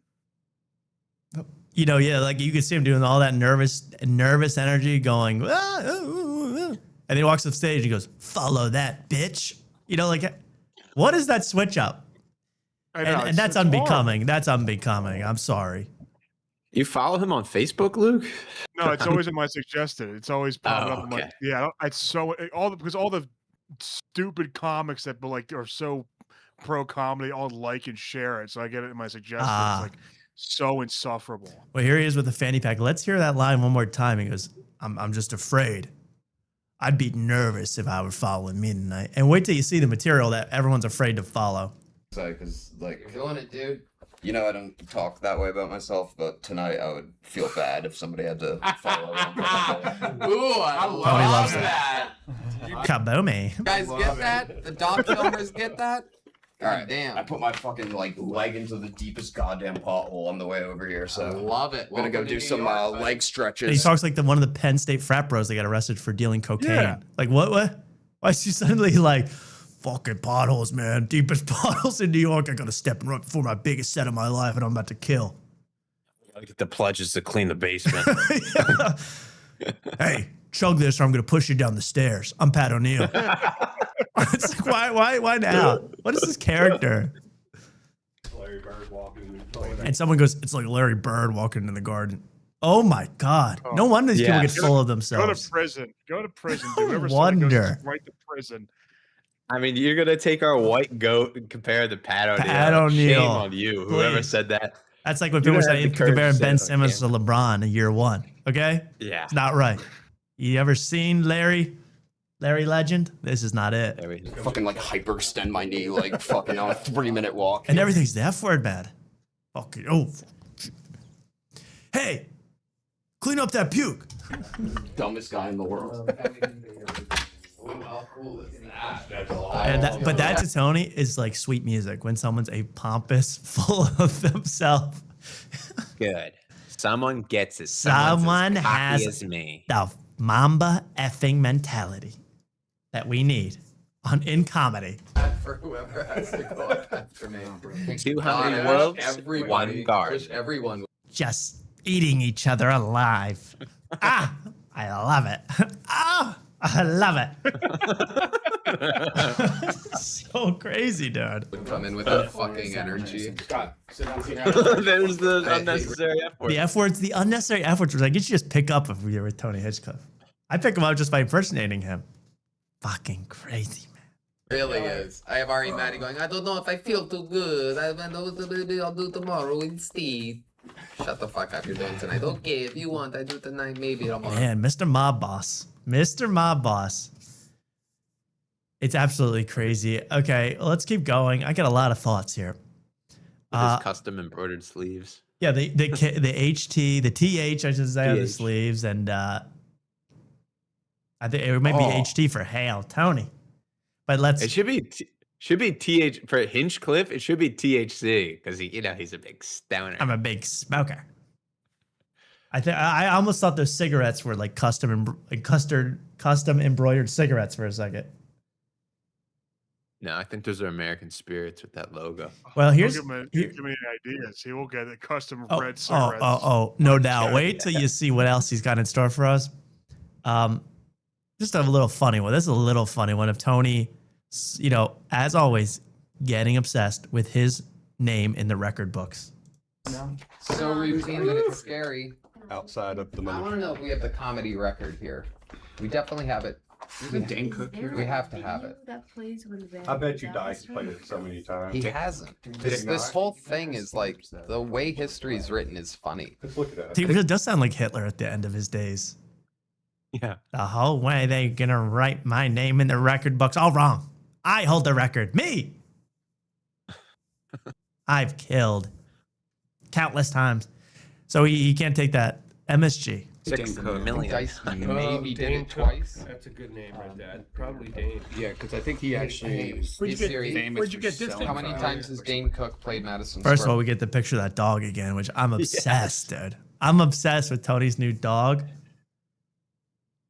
Aloysius or something? Augustus Romulus Kaboomy Hinchcliffe. The greatest fucking dog I've ever met. Romulus. The dog just looks like it's already seen a lot in I'm looking at 8 weeks. Yeah, but I looked at his thumb, dude. His thumbnail is like Whoa. chewing up. Ugh. Okay, well, Sorry. yeah, you're right. If we start getting into people's appendages, we're gonna be here way too long. Yeah, But I'm with you. But I like he just pulls up the picture of his dog. Augustus, do I hold the record? Mirror, mirror on my phone. Who is the best-selling comedian of them all? McBader. Is this new, question for you? This new? You want to look at something? Right here? Sebastian's done it 10 times. He holds the record. Sebastian does? 10 times. Sebastian. That's right. Tony also, they don't show it here. Sebastian Maniscalco holds the record. But Tony has a new binder with the presidential seal on it. He's still riding with MAGA, folks. That's right. And he's still acting like he's POTUS of Kill Tony. He's got, if you can tell, that's the American Eagle seal. He stole that from Nancy Pelosi's desk. Please arrest him. Where does it end with him with this brand Oh. that he has? Oh, it's Everything's crazy. customized. Everything's a message, like a presidential seal on a folder. Do you have like a Trump socks or something? What the hell do you like? What else? He's got do the you Trump need? shoes. He really does. Trump He's got the shoes? seal and everything's branded, man. I've never seen anything like it. All right, well, that was just a little funny one, huh? Okay. Oh, well, we have Timmy. Timmy, do you want to see Timmy Norvix just to see how he's morphed? Here's Timmy. Oh yeah. Of course. What up, buddy? How you There he feeling? is. Good? I'm good. I'm You got good. it all saved for tomorrow, you said? Yeah, you're pretty packed up. Just do. I mean, you only have one set, right? I have one set planned. If you need me to go up, I could do another one, but I think it would be better just to not. Okay. Yeah. The life of fear that you live boggles my mind. Oh, So the guy who used to be, who I thought was an enemy of Tony, was making fun of Tony. He's fully in the zone. He's in the court of the king now, isn't he, Mark? Oh yeah. I mean, I always got that vibe from him. Yeah, I didn't know. There was like on stage, we were like, oh yeah, he's kind of pushing the boundary, but I've seen too much of it now. Where it's like, yeah, He's kisses first of all, the he's ring. gotten some breaks recently. Yes. They've applied the brakes. He's bleached, and I don't know what's happening. I wish him the best, but I just don't know anymore with this guy. He seems to be fully in the court of the Crimson King, literally, Mr. Red. He's like beefing with some open micer, and the open micer here like keeps like posts and stuff. Also, the Really? open micer also has like schizophrenia, so I have no idea what's Right. going on. Well, he's also I don't know beefing who to with believe. he's also beefing with our friend American Redact, the YouTuber. Yes. He also they're going to war because I think American Redact called him a racist comedian. Ooh. Wow, it's about the comedy World War I is about the. Oh, I cannot wait, man. We've never really had a full-fledged war before. Well, this might start an insurrection. What I'm about to show you might start a mutiny because watch what happens. Tony goes for food. Why this was kept in the documentary, I'll never know. Okay. But I couldn't be more grateful that it was because there's a few things going on here. Tony looking for food in the shared little commissary. That's why I got a banana. Yeah. Shout out Red Band, healthy. Now, first of all, Oh my God, we those haven't seen the pants. full fit. Those pants are ridiculous. I'll tell you what, they had a video. Joke World uploaded a video of Tony walking in MSG. For the first time ever, I got the #1 top voted comment because I said, is he walking in MSG or is he reporting for his first day at boot camp? He had a big bag. He's got the combat boots, the camo, the tight button down, black button down. I've never seen anything like it, Luke. Yeah, he looks like a fucking idiot. Like he's wearing like a. he's like, why is he wearing a dress shirt with combat boots and military like pants? That's like so stupid. Well, he's got to have so many zippers for all. He's directing a lot here. He just needs like a black T-shirt. And it looks passable. This is crazy. Like he looks stupid. Didn't he wear the same exact outfit on the last behind the scenes one? Wasn't he wearing? He might have. Yeah, I think he was wearing camo with Adam Ray. Yes. Yeah. It's a deja vu here. Literally nothing changed. Nothing has changed. Still Adam Ray. It's still Tony combat boots. It's still the camo pants. But watch. Why did they leave this in the documentary? First of all, but you're gonna see a lot of gold here. Why is this in the footage? I love it. It's Tony slowly serving himself food. Tony, you gotta take the tongs out of the plate. This is just him observing what all he's conquered right here. It's like, yeah, this is like, oh my God, this is really I hate doing this comparison, but he's like, it's like the Hitler thing. It's like almost like he's starving to death. You know, like how the starving kids in Africa have like that bloated stomach. The emaciated, bloated belly. Yeah, yeah. Like that. You're saying he's got a distended stomach. Yeah, it's like they're eating scraps at this point. Like they're down on their rations. Like this is It's all about to go big. The kaboom. soldiers are running out. Yeah. But here we go. He is going to keep wandering around for food, scrounging. Don't sleep on the cheesecake. He's just with like the notes in the back pocket. The notes, and he's walking around like John Wayne in this thing. He's like walking so slow around this commissary like John Wayne.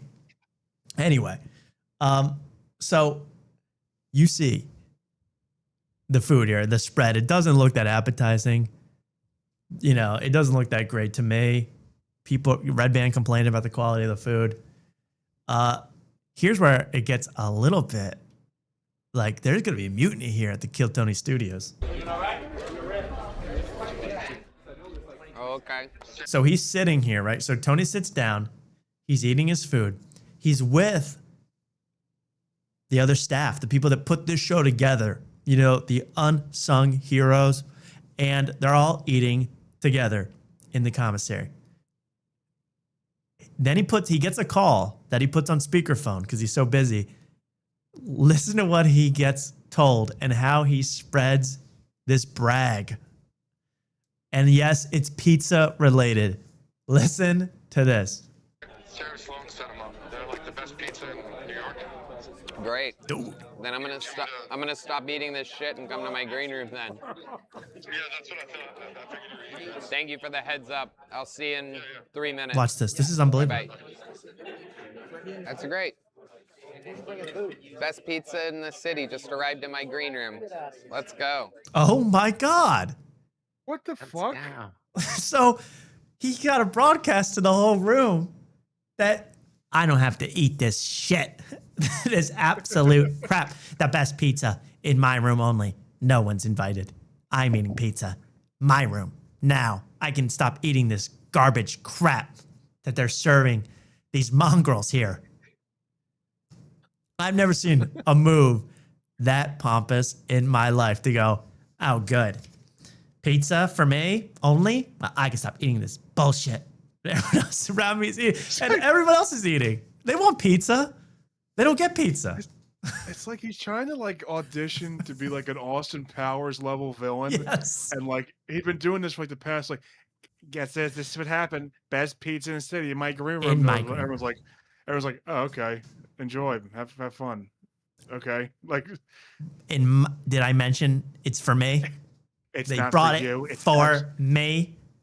and it's the best pizza in the city. And by city, I mean New York City. And New York City is the biggest city in America, so it's pretty much the best pizza Top-rated in America. pizza.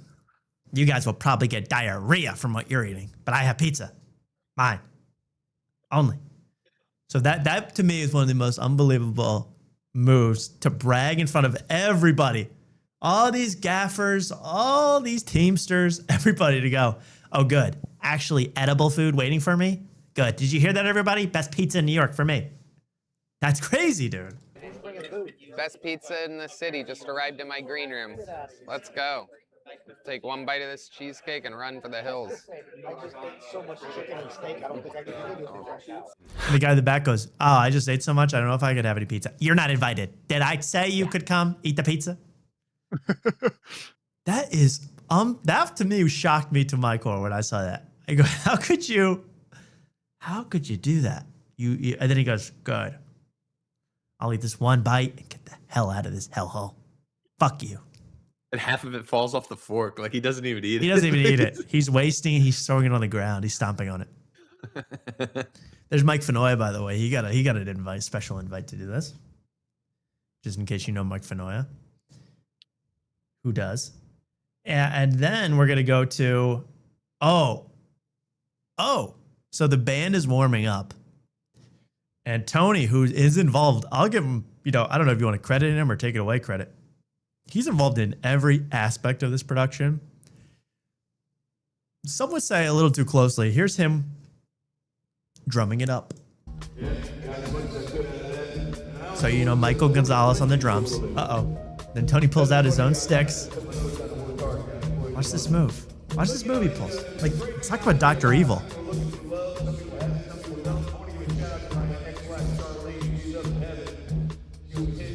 He just stands 6 inches behind Michael Gonzalez, the drummer, and just pounds away behind, like an inch behind him. Mind if It's not even a drumstick. It's one of those like brushes. That he has a brush, but he has a stick too. The jazz. Yes. Jazz musicians use that. Yeah. Mind if I bang that hi-hat right behind you? Oh, I'm so in the pocket right now. Killing it. You don't mind if I hit your cymbals, so to speak? And that gut is. And the so gut's funny touching the that back of his, his rice patty hat. It's like Randy from Trailer Park Boys with this stuff. Yeah. We're just bumping into people. And he just stands behind this guy, stone-faced, and just like plays the drums behind him. Craziness. And I don't think Mike appreciates it. We have a lot of good memories, Charlie, tonight. Is he about to make a move on me? Is Adam Ray doing like Charlie Kirk joke? No, I don't know what he's doing. He's doing his Randall Davies Southern guy impression. Okay. Do you think Ben Glebe does this with 2-piece spicy at his house? Oh, he stands gut to head on one of those guys. Yeah. Just goes bang, bang, Look. bang. He has enough jacket pushing out. Oh yeah, the guy's probably swallowed up in his jacket. Yeah. Then he starts hitting the cymbal, trying him out. And he's not off to the side. That's what you got to realize here. He's not off to the side. He's 6 inches directly behind this guy's head, hovering. I did this. It's me.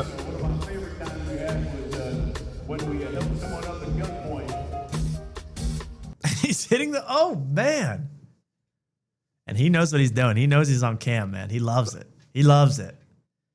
All right, Luke, this would Luke, this would not be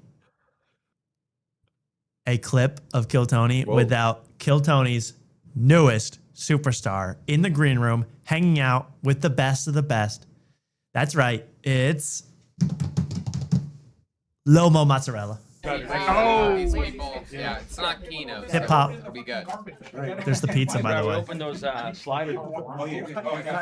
I'm a ham, so just keep filming. What millimeter is that? I don't want my head looking fat. That's 35. Nipples too far apart on Lomo Mozzarella, by the way.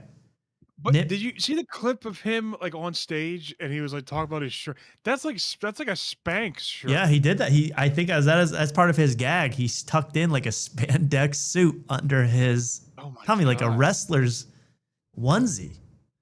Probably buttons at his gooch, his taint, or whatever. Yeah.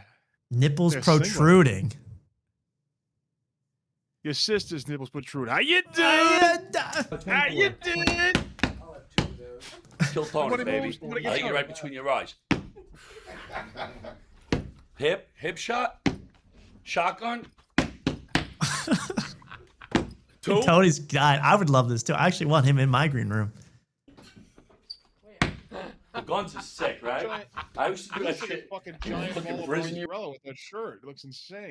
Oh, Oh, Mama used to put that in the spaghetti bolognese before it was ready. Used to dip a little mo gut in there.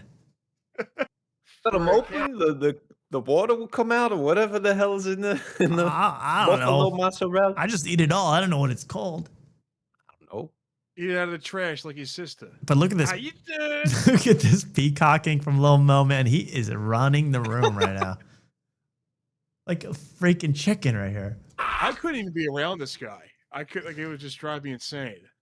You wouldn't how you dance on a repeat every 30 seconds that doesn't annoy you, or it does annoy you? Can you imagine like a 3-hour drive with him? I'd probably jump into the asphalt. I'd want to kill myself. Hey Momo, why you driving us into oncoming traffic? Okay, that's how my sister died. How you doing? Italians be driving the other side of the road sometimes. That's just how we are. That's just how we do. My That's mother just used to how we make don't. meatballs driving the other side of the road. In Venice, they are on boats, so They're on boats. I don't think this craft is waterbound. Oh, how you doing? How are you doing? Okay, so anyway, that was just, I always got to show Momo showing up. Little Momo. All right, then the show begins. The show is going on. Everything's going well. We're going to go back to Pat O'Neill now. Pat O'Neill is on a mission. Pat O'Neill has a prop he wants to use on the show. He needs to show it. It's his big closer. Watch how the producers do everything in their power to say, no, this sucks. This sucks. We don't want to do this, without saying it, Mark. I'll give you a little insight here. Oh, okay. Well, we see this. Okay, here you go. Pat O'Neill desperately looking for producers. Yeah, so,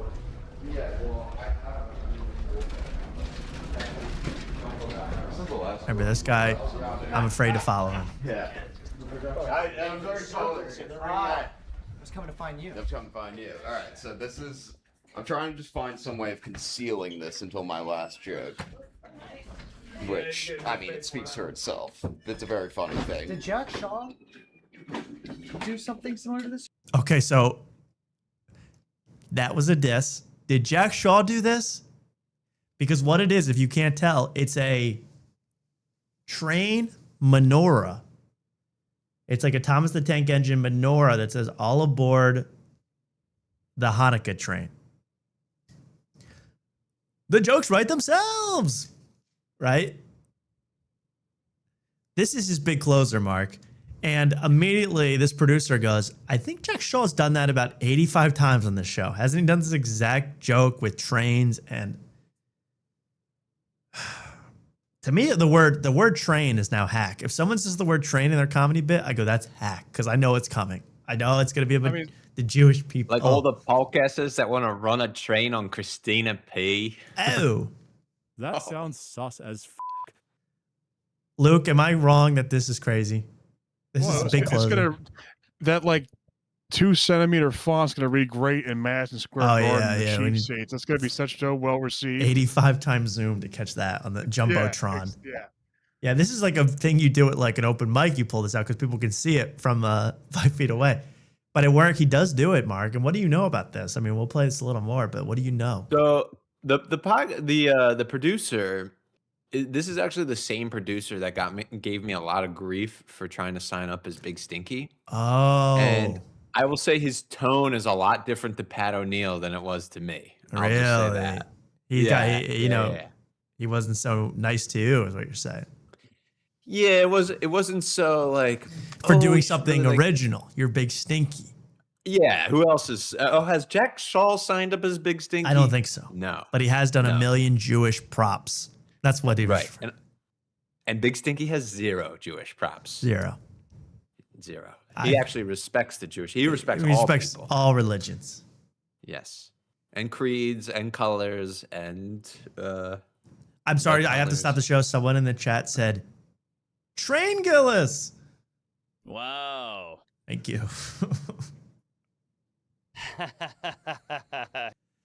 I agree, Mark Norman. That was classic. But this train thing is what we're all afraid to follow.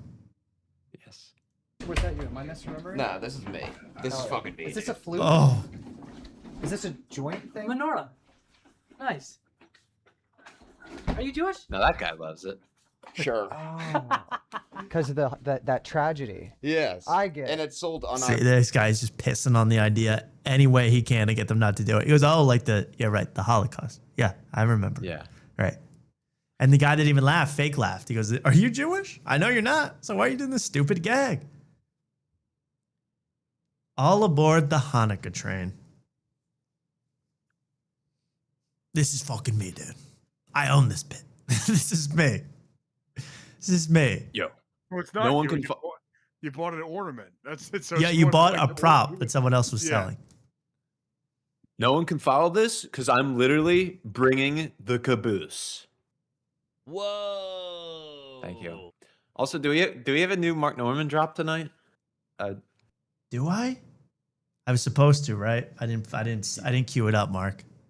Okay, next show then. Do we have a new one? Nope. No, Jeff says we don't. Jeff says we don't. Here's Pat O'Neill's. No, Mark, don't show that. Don't show that. Oh, is that your picture with Jeff? Oh, I thought that was your ass. Yeah, I got to print it out. I thought that It's was your ready to go rectum. up. Oh, okay. No, That's okay. No, it's my best friend. Look at that. You and Jeff. All I'll put right. it up right now. Back to the show. So here's who's on the program. Jim Norton, Rob Schneider, Adam Ray in a wig, and Pat O'Neill's on stage. Here's the undeniable closer, that the Larry Bird-like finish that we were all afraid to follow.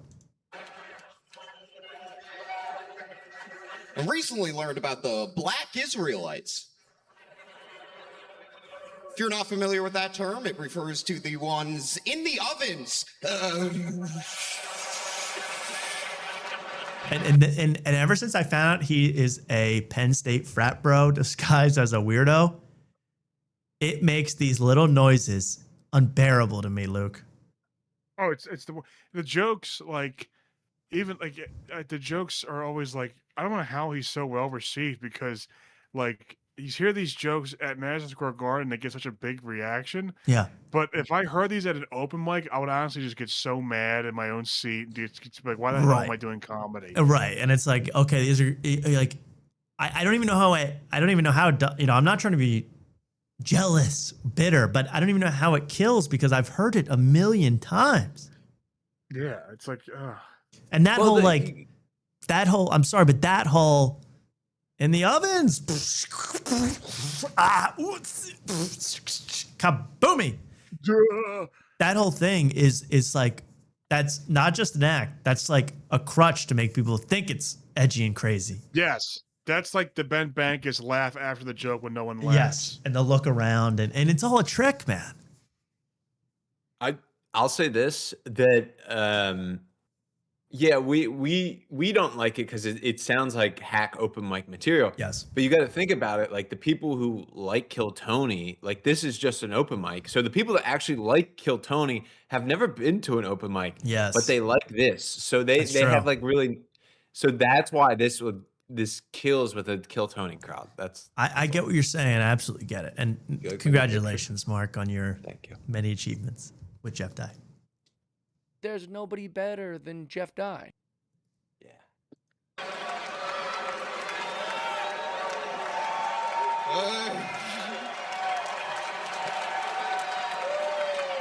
Okay, I don't want to offend any Holocaust deniers. Holocaust And then he walks on stage and he goes, I know those fucking morons would laugh at that. dumbasses. You know, he's like, how does he work this? Liars. They refuse to believe somebody tried killing all the Jews. Apparently they never met one.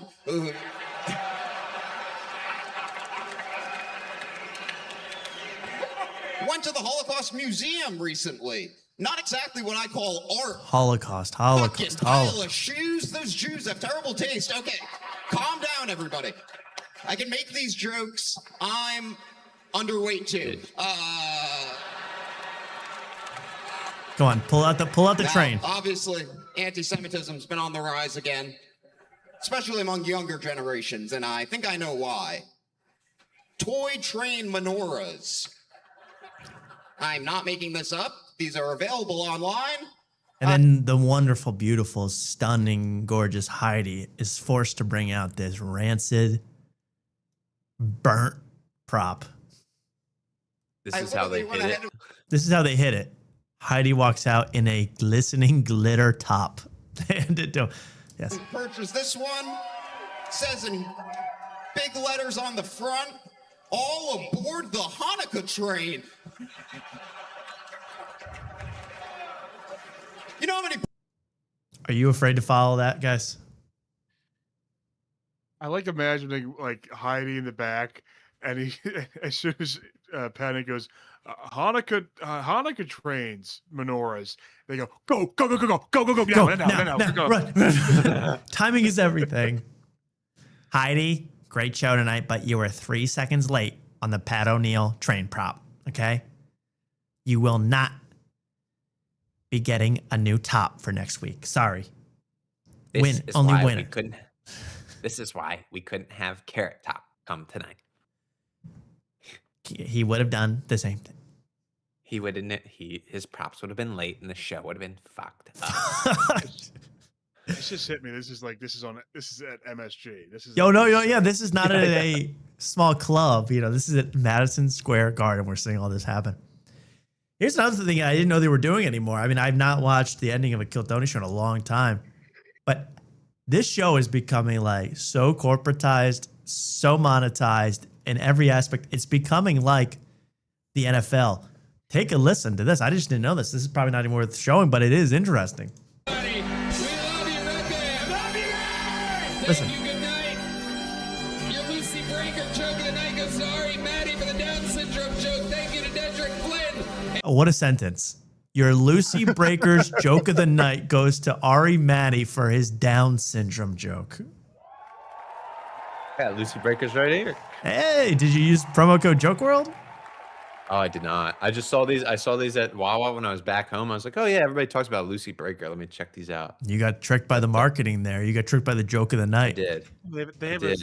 Wait, how the hell could a company like sponsor, like, can you imagine the HR rep getting back? Yeah, our company just sponsored a guy doing a Down syndrome. Like, what the hell? What is happening? Tonight's Lucy Breaker's joke of the night goes to Pat O'Neill for the Jews deserved it joke. There you go. Give it up. It's like, I can't believe that is a new segment. The Lucy Breaker's joke of the night, the play of the game equivalent for Tony. Unbelievable, man. Just a full little ending here to wrap it all off. Rob Schneider giving some beans, spilling some beans. What'd you say? I said I'd rather have Norm now. I'd rather have the corpse of Norm Macdonald, but you get a live Rob Schneider instead. I was always happy. No, it's good. You have to make sure that you have enough time to get here. All the guys are going to come for. We'll plan it up. We'll get them all. Yeah, let's promote the fuck out of the movie for sure. That's right.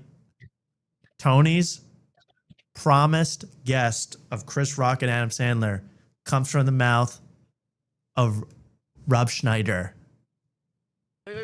What you mean? So Tony's like, oh, we're about to get Chris and Jerry and Adam, Kevin Smith. They're all coming through from the words of Rob Schneider, from the mouth of Rob Schneider. That ain't happening, man. Rob Schneider just wants to be on this show. So he's promising. This is straight out of Hollywood Handbook. Am I wrong? We have a great guest tonight from Grown Ups. It's like, Adam Sandler? No. Chris Rock? No. Kevin James? No. David Spade? Right. No. Okay, I don't care. I don't care anymore. It's Adam Sandler's daughter. Everybody. It's Sonny Sandler. So I just thought that was funny. He is being promised. He's being promised the whole entire cast of grown-ups from Rob Schneider, who just wants to be on this show. That's classic Hollywood stuff. I don't know if there was one more part, but there it was, the documentary behind the scenes at Madison Square Garden. Has all the mystique been taken out of Kill Tony for you yet? I mean, have they just removed all interest in what goes on at Kill Tony yet for me? I mean, for you guys, it was really funny seeing when I last went there where the open mic guy Alex Philcott was on there. You remember that, Mark? That was awesome though. It was really funny. Dude, I like hockey, and he gets booed. Oh, that guy! That guy rocked. Yeah, I played hockey in high school, and he gets booed. It's so funny. Right. That was the best. He got booed at everything. Yeah, I guess they've tampered down these crowds a little bit, and they're more welcoming to these comics, which I am not happy about. There was so many. Go ahead. I'm sorry. Go ahead, Luke. There were so many like Philly comics that went down there. And it's all like the worst comics you've ever seen. Like going there for a shot. It's like, Christ, if any of these people go on MSG, like this is a real sad state of affairs. MSG, you get some the open mic legends at MSG, but all I can say about that segment, kaboomy. We've done it. We kaboomed it. Yeah, I don't know. I feel like I'm more interested in Kill Tony. The behind the scenes, we've watched more of the behind the scenes than we have of the actual show. So I think this is. Oh, this is the goal. Yeah, I don't care about the show anymore. I care about the behind the scene. Yeah, it's starting to peak for us. I feel like this show is on the rise. Oh, absolutely. This is the greatest show I've ever seen. Again, the Larry Sanders show. I keep referencing that, but that's only interesting because of the behind the scenes. The regular show is terrible. But the behind the scenes, it's where you go, wow, this is so fascinating, and how these people interact. And it's reality TV at its finest, especially when you got stars like Jimmy Carr showing up. He showed up for about 10 seconds in this one. He's the other person that they got because they could get no one else for Madison Square Garden night too. They got Jimmy Carr to show up. And he was at the bath. He had to leave the bathhouse for this. Oh yeah, he was soaking wet, still wet. From his bathhouse. I saw that. I missed that. Oh my God, that was horrifying. Oh, well, everyone should go to last week and check out the whole Bathhouse Chronicles from Kill Tony's own Tony Hinchcliffe and Jimmy Carr. Super stuff there. I think before we go to any sort of break, even think about a break. I wonder when Shane Gillis is going to next be on Kill Tony. One of his Austin friends, one of his Austin comrades. He hasn't been on the show in quite a while, right? Yeah. Oh, no, he's been on recently, like within the last couple months. But it's interesting he was not on to promote tires. No one from that universe was on to promote tires at all. No. Yeah, good point. I don't think they really feel like they need Tony Hinchcliffe. Maybe that might be I don't know. But I do know that Shane Gillis, in my opinion, is starting to regret this, getting so close to this type of comedy. Shane Gillis is becoming a superstar. He is a superstar. And I think even Protect Our Parks with Joe Rogan, Mark Normand, and Ari Shaffir is getting a little too, I don't want to say hacky for him, but it's getting a little too low for him. I watched some of this Protect Our Parks, and one part specifically interested me. Did he just do this to promote tires? I'm not sure, but he's on this episode. I watched a good amount of this. I mean, I knew. By the way, did you guys know that Shane Gillis totally exposed Joe Rogan for Trump stuff? I found that out this week. I saw that on 9 different channels, which I all loved. But this was much more interesting to me. This little face from Shane Gillis in this shot, because they're talking about, it doesn't even matter, Nicaragua and Ari Shaffir in Nicaragua. And Mark Norman makes a joke that I bet you could predict that is so raunchy and off-putting and just not Shane up Shane's alley. He makes such a face.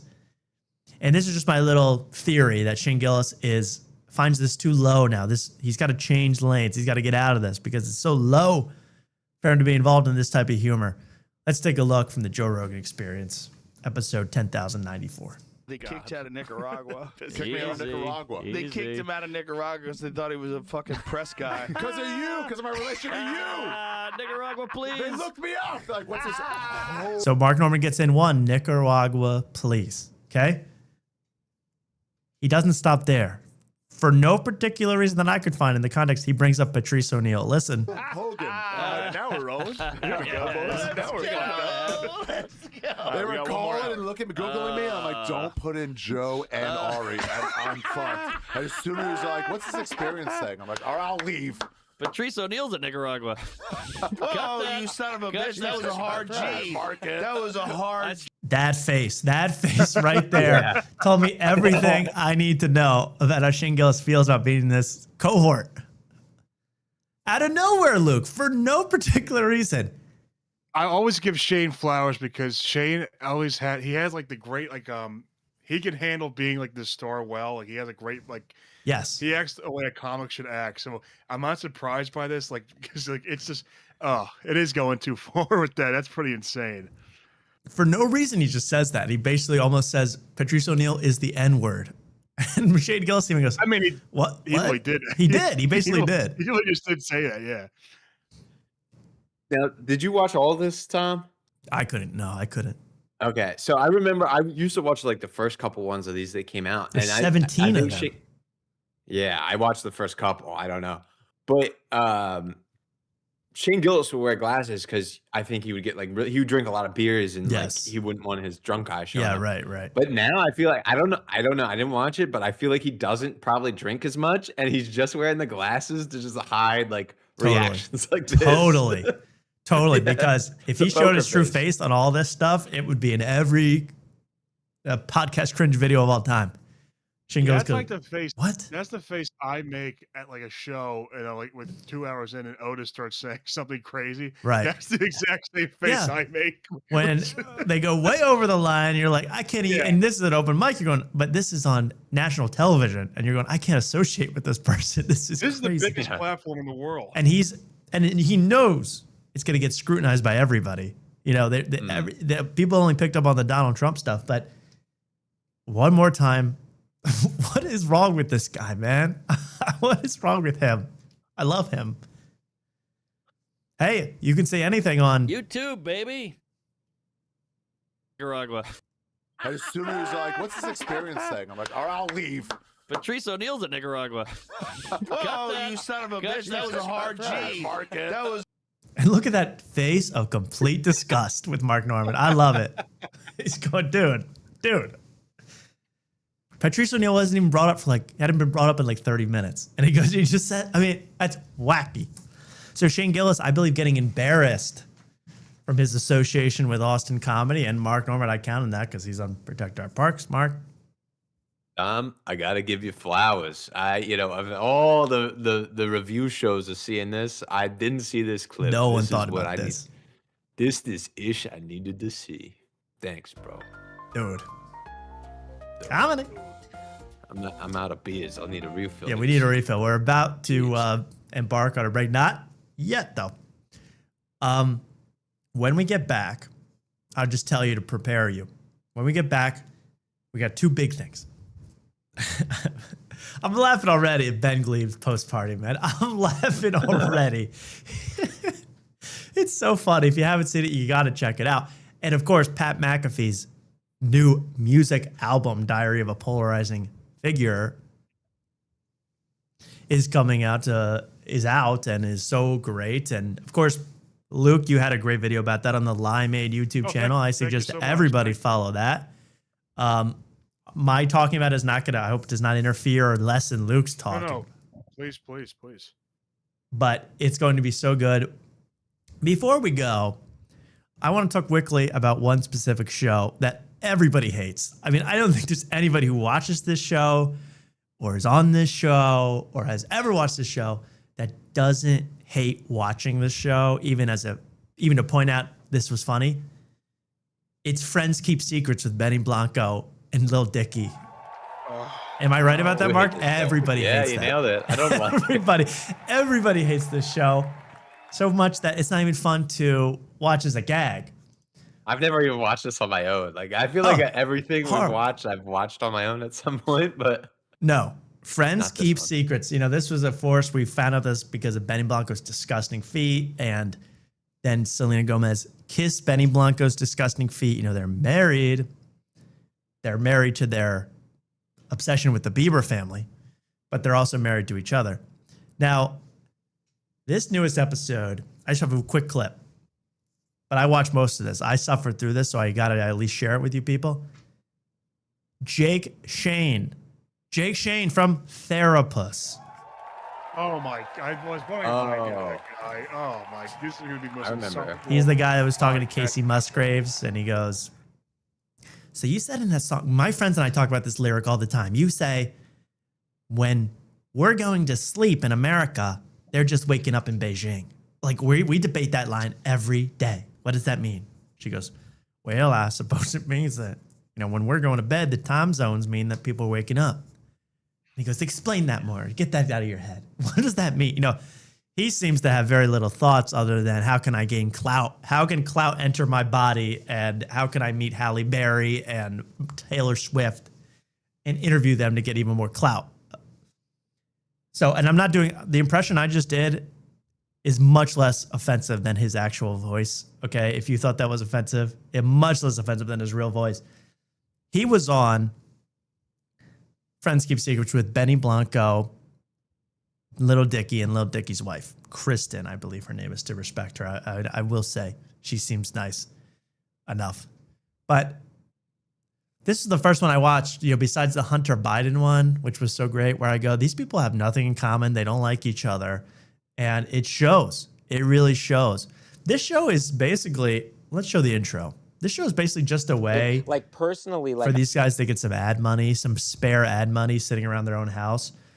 I'm not joking. I'm going to list you the ads that I counted just from skipping around in this episode. The number of ads and for different companies that I counted. Take a look at Friends Keep Secrets. This is to make you think it's fun. I can't even get into the theme song. Jake White.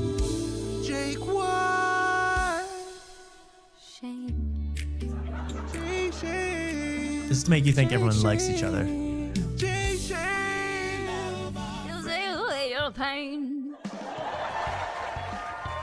You excited for Shane? So what do you see right away? 9 different boxes of Domino's.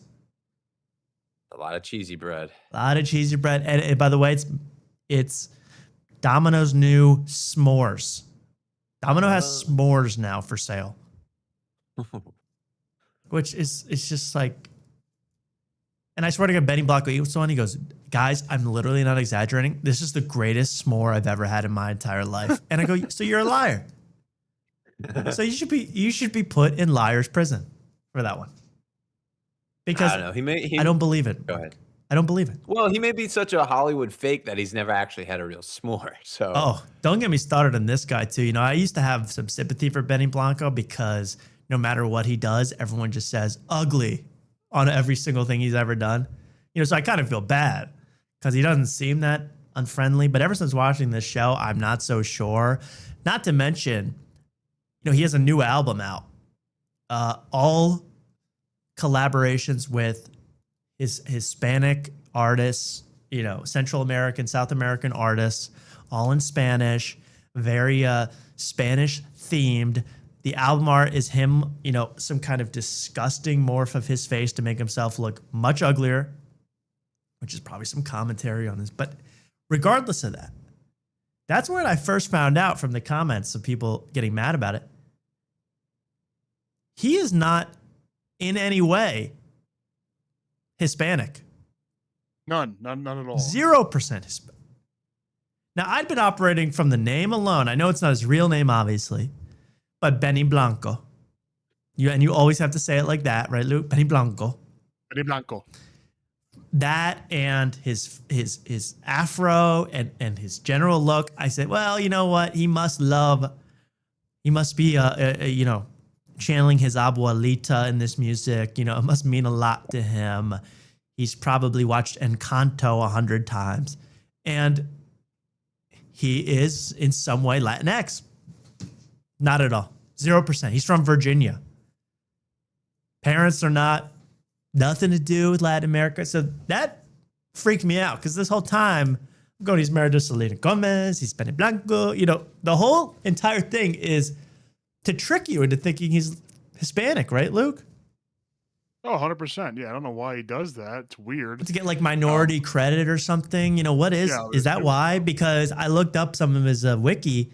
You know, he got his first ever start working, like his first ever job was interning for Dr. Luke.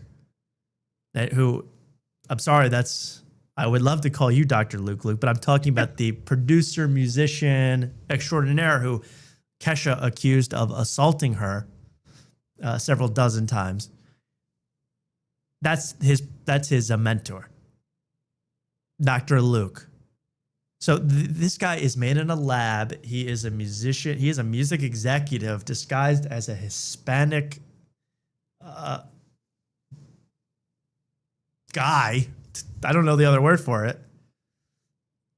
Hombre. So that I'm sorry to go off like that, but that really disturbed me. That twisted my reality. He's been twisting my reality for years with that Benny Blanco crap. I'm sorry. So now I'm like, Lil Dicky and Benny Blanco are like the same exact guy. They both have afros. He married a Gomez. He married Gomez a little bit. Yeah, everything's been designed to make me, specifically me, think that he's Hispanic. And I've been lied to. I've been tricked. And I know no muchacho friend of mine would be eating Domino's s'mores and pretending to like it. None. Here's the ads that I could count from my 20 minutes of watching this. Domino's, eBay, BetterHelp, Olipop, Wayfair, Amazon. That was in the 5 little jumps I got in. So this is a way for them to get ad money. This is crazy. Only 54 minutes too. That's a lot of ads for 54 A lot of ads. You know, he got the idea for this show, by the way, or he found out some way he could collaborate. I saw some interview with Benny Blanco. He's going, you know, I was having lunch with the CEO of Instagram, just happened to be having lunch with the CEO of Instagram. I mean, this guy is a mover and a shaker, and he's going to pretend he's this sitting on the floor bum, Hispanic bum. But he is like high-powered businessman, getting all the ads, man. It's sickening. It's sickening. But here's the only part I really wanted to show. I'm sorry to just go on such a diatribe, but let's take it from where Jake Shane comes in. Here's Jake Shane, in case you forgot. Look at that. Look at that. Did I miss that? Oh my God. Is it good? Gimme. I'll have a bite of mine. So it's like some kind of cookie compound with marshmallow in the middle. It's not even a s'more, for God's sakes. Wait, keep playing, keep playing. I want to see if he takes his wife's or he takes Benny Bianca's. They're coming in all direction. And All right. That was you sexual. can take a bite of that, and you can take a bite of the. That's a chocolate molten. This is. That's s'more. Give me some. So this more. is an ad. This This is is- a big ad. Yes. Yeah. The 9 boxes of Domino's didn't tip you off to that? Yes. It's a Yeah, giant I know, ad. but We I don't have to know, watch it anymore. You're right. This is over. No. It's over. This isn't Sam Morril reading an ad. We can skip. No, it's not that interesting. Or Bill Maher laughing at us as ads. There's Jake Shane. That's good. Oh, Jake's here. Hey! I'm here. Would you like hi, pussies? Oh, this is serious? Can you believe we did this? Oh! I see what you guys are talking about. It does look right. Fuck, marry, kill of the 3 of us. Oh, Jesus Christ. Chuck, relax. Yes! Isn't that crazy? Despite this editing, they all didn't like each other. It was so uncomfortable. It's awful. And here's just a little example. I spent so much more time on this than I wanted to, guys, but The proportioning of his face is way off. Like his ears are like, if you look at it, it's almost like somebody morphed this because his ears are so small compared to like. yeah, his ears are eyes and mouth. microscopic. Yeah. And why the long sleeves and hoodies and jackets when the middle of In it's LA August in the middle Los of Angeles? August. I know. beyond belief, Luke, what they're doing. But speaking of his face, Benny Blanco, for no particular reason, starts ultra complimenting Jake Shane's features. Is Selena saying this? Take a look. Guys, if you would say something incorrect and you admit it right after, it's fine. Is your face like so chiseled right now? You look very different in a very good way. Shut the fuck up. Are you being serious? Because I woke up this morning, I looked in the mirror and I was like, my face is so puffy. No, you look like chiseled. I think I lost weight since I last saw you. Are you like having a lot of sex right now? Oh my God. He's just gross all around. He looks He's a gross. He sick, talks sick gross. guy. Oh, Jesus, God Almighty! Take a bath or something. And the light in his eyes when he says to Jake Shane, "Are you having a lot of gay sex? Are you sexing it up?" And they talked about sex a lot, and specifically they kept peppering Jake Shane with questions about his own sex life. Guy's uncomfortable, dude. Chiseled. I think I lost weight since I last saw you. Are you like having a lot of sex right now? No, I haven't had sex. I haven't had sex in a while. What about and then was that last time great? Oh my God, what is this? What the hell? Oh my God. Who on earth would want to know that? First of all, but with Jake Shane's sex life. Only him. Only Benny Blanco. And it's this weird, like, what's the best time you've ever had sex? Like this like childlike wonder in his eyes. It's disgusting. This whole show is sickening, man. And it's so that they can walk around with Amazon boxes in the background and sell and get ad money. That's the whole reason the show exists. Yeah, it was awesome. I think it was, it was awesome. Are you dating? I'm dating around, yeah. Yeah. Wait. But it's just all the guys. Look at Benny Blanco. Wait. Like. Are you like not fast sexually? Like, do you? You know, so I'd like to think of myself as not, but I think I am. Guys, you've got Mark bouncing that moon ball. That means things are rough. I don't even know what that means. Are you fast sexually? Yeah, I think I know what that means, but I don't want any more explanation. You know, I don't even want to know the answer. Why? Who cares? Why? And they're like acting out stuff with him. This is the weirdest show, and they made him so uncomfortable. You gotta watch this for yourself. I'm done. Yeah. Can we go to break? This is making me ill. It's making me ill. Here, this picture soothes me. This picture soothes me. No. It reminds me. Reminds me of Those being relaxed with my uncle. It looks like that he didn't put them on. It looks like they just grew on his skin. Oh, these especially the pajama pants. You go, those came with Joe DeRosa, didn't they? He came with those pants. Hey yo. Hey yo. You know what that shit mean, right? We will be right back. I'm giving us 90 seconds to prepare ourselves, and get back to the problems at hand. Coming up, Glebe and Pat McAfee right away on After Night. Enjoy this break. We'll be right back. Oh, and if you're enjoying the show, like and subscribe. Thanks. Jet set, where haven't we been yet? Jet set, where haven't we been? I got no pain, just a bit damn thing. Mandatory, see that? Yeah. Yeah. As I look up at the sky, clouds take form of images that I recognize. I realize I'm hella high. Daydreaming behind the wheel, jeopardizing my 550, not the Beamer 525. That's small shit. I get that to my young bitch. She just finished college, she's comfortably riding. You got one too, but you look cramped up inside it. Grumpy when you driving, when you see me, I be smiling, being quiet the whole time. I'm plotting on a ride. Curious kid, smell a piff and asked me to try. She say she been a fan, always thought I was the flyest. When trends got set, she knew who really was behind it. Her and the girls used to get in arguments about it. She took a swallow from the rose bottle and said, Spiller, I've been riding for you, now I'm trying to ride you. It's mandatory. See that pussy, they hand it to me. I got no game, it's just some bitches understand my story. It's mandatory. See that pussy, they hand it to me. I got no game, it's just some bitches understand. It's mandatory. See that pussy, they hand it to me. I got no game, it's just some bitches understand my story. It's mandatory. See that pussy, they hand it to me. I got no game, it's just some bitches understand. And it's still a limit to a line. When you We're already compare coming my back. Women to each other, they similar and they different all at the same time. I got a complex mind, it take a lot to keep up with me. Made by made men, as a youngin' grew up a G capital. These lowercase niggas. Anyone in there? Luke, are you there? Guess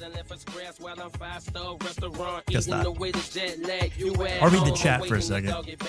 While your bitches go elsewhere they get poked. We be high as a motherfucker. She telling you that she don't smoke. Luke, how's it going? Because I make her come, she don't wanna see me go. She I'm actually great, Luke. I mean, there's I look forward to this every week, man. This is the best. Oh, this is the highlight for me. I love this. Is the best part of my week. This is the best part of my week. Can you put that in a comment card and send that to my boss? I will. Thank you. This I was watching. I was hopefully we can get into. I don't know if we're going to tonight, but the last, not the most recent, but the one before the We Might Be Drunk. I don't know if you guys. I know you said wanted to talk. To Which me who was on that one? It was a solo one between those two. Oh yeah, we didn't really get into that much. I think. Yeah, I think Mark even had to talk about that. We should talk about that in a minute. Okay. For sure. I want to get to that, but honestly, it's like Glebe is on my mind, man. I could. Yeah. Glebe. I know. Oh yeah, I can't think of a George on My Mind parody for that, but you can imagine it. Yeah, Luke. God, I'm sorry. I was watching the going through the Mcafee stuff and hearing him talk about the album and stuff. It reminded me so much of Glebe. Yeah, it's this. You know what it is? It's that delusional confidence, which is so interesting, and the unfounded confidence that for when it comes to Pat McAfee, thinking you can just suddenly have a music album. And we're going to get into exactly how he made that music album, who helped him make the album. Was the album assisted by artificial intelligence? We have the proof and more of all of that. Before we get to any of that, before I forget, I want to do a segment that I've forgotten about for a long time, but it used to be critical, and it's still very important because this is a man in need of intervention, I believe. It's Akaash Watch. Oh, yes. Wait, what do you mean? What I mean by that is Akaash Singh, former co-host of Flagrant. He has quit Flagrant. He has unfollowed Andrew Schultz. He has unfollowed the white guy and the black guy. He has nothing to do with Schultz anymore, and he is now fully a videographer for his wife, Jasleen. You remember that whole scandal with Jasleen? Well, I always like to check in on Akaash and see what he's up to, and he had a little shout out to his wife on stage the other night. I can't believe this is still going on, man. I really thought something drastic would happen, or, some sense would be knocked into someone, but instead, here we go. Akaash and Jasleen. There's a story in the Ramayana, which is about Lord Ram. Toward the end, it's called the Agni Pariksha. The story is that the rest You could have ended it there. I know the whole story. The Agni Pariksha. of the kingdom doubts Ram's wife's purity. And to prove herself, she has to stand in a fire and come out unscathed. And I'm certainly not comparing myself to Ram or you to Sita, but I will say, in a social media sense, you have been in a fire for 6 months.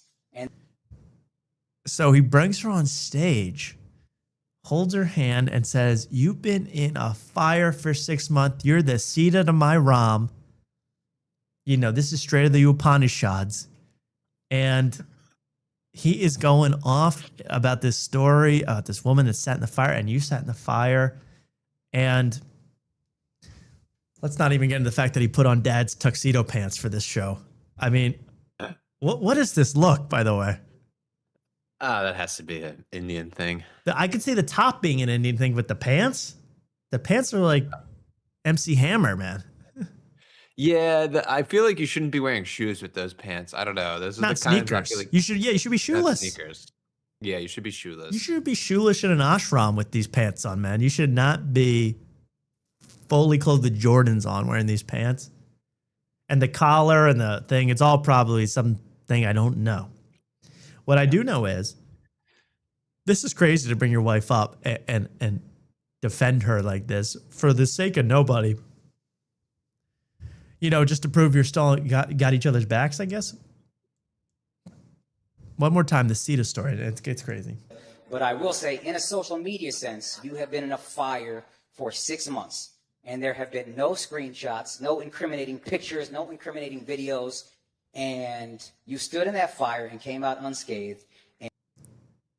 Unscathed? Unscathed? Yeah. You had to quit your very lucrative job and all the promo.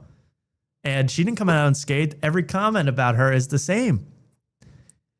But also he's like referring that there's no video or pictures. Like, so if there was like pornography put out with like her in it, like, okay, then that's it. That would be that's the only straw, apparently, if pornography comes out of her. But her saying all these things, I don't like to kiss him, he smells bad, I was popping my P word by the boatload, all this stuff, but that's not video evidence of her with the frat boys. So it doesn't, it's okay. And you know, he says it like he was expecting video to come out at any second of her doing, you know, XXX or X. Crazy. I'm not comparing you to Sita, but I'm telling you, you are much closer to Sita than any of these women. I swear to God, if he compares her to Sita, I'm going to be pissed. And talking about you. She's probably like, I can't believe I got away with this. I cannot believe I got away with this in the marriage. I cannot believe it. Now, guy's an idiot. He's getting me a standing ovation for what? For ruining everything. And then actually, but don't worry, no X-rated revenge porn came out about me, so everything's cool. Yeah. He's comparing her to, I guess, is that like a god in Hindu or Hindi or like, that's crazy. You're so uncultured, Luke. Come on. You don't know about Sita and Ram? Look at you. No. Your ass is showing. God, it's so loud. Watch this, though. Also, like... Yeah. She's probably crying, like, tears of joy because, like, most women can't get away with, like... taking her rich husband's money without like killing them, or they have to die off, you know? And she did this completely for free. She gets all the designer bags she wants. She gets all the designer dogs she wants. She gets compared to freaking Sita, for God's sakes. There's for free. No court cases in her future at all. She's completely innocent. She can do anything by the court of law. And now he's made many pronouncements. You're the best thing that's ever happened to me. I wouldn't be here without you, blah, blah, blah, blah, blah. She's getting 90% in a divorce. So look out. This is nuts to me, man. I am lucky to have you, and it's gonna be used in court. Run your fucking mouth as much as you want to, because I know who you are. And I don't give a shit. I'm gonna kiss your daughter if that's okay. Still has to ask permission to kiss his wife. I mean, many months later. And the kiss was like, what is it, 0.2 seconds? Like, wow, nice little peck on the lips. Peck. Well, that's what I mean. Defending her honor every single moment, which I guess you have to do as a husband, but to the point where you quit the most lucrative thing you're doing, and you still defend her in every Instagram comment, and you still just do nothing but say haters, haters, haters. That gets you a small peck on the lips, man. That's all that gets you out there, Mr. Simps out there. Kraken Miko would say, simp, son.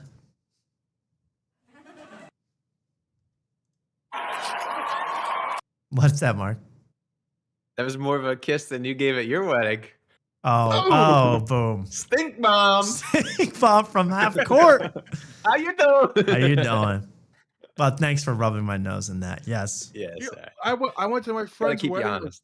2 weeks ago or a week ago, and they didn't have it. The priest didn't tell them to kiss either. What's wrong with these priests? Yeah, what's going They're on? so traumatized. But you know what? You know what? If my wife was here, she wasn't with her work husband somewhere, I'd kiss her right now. You know, there's no, but I'm saying, like, he's been denied over and over and over again.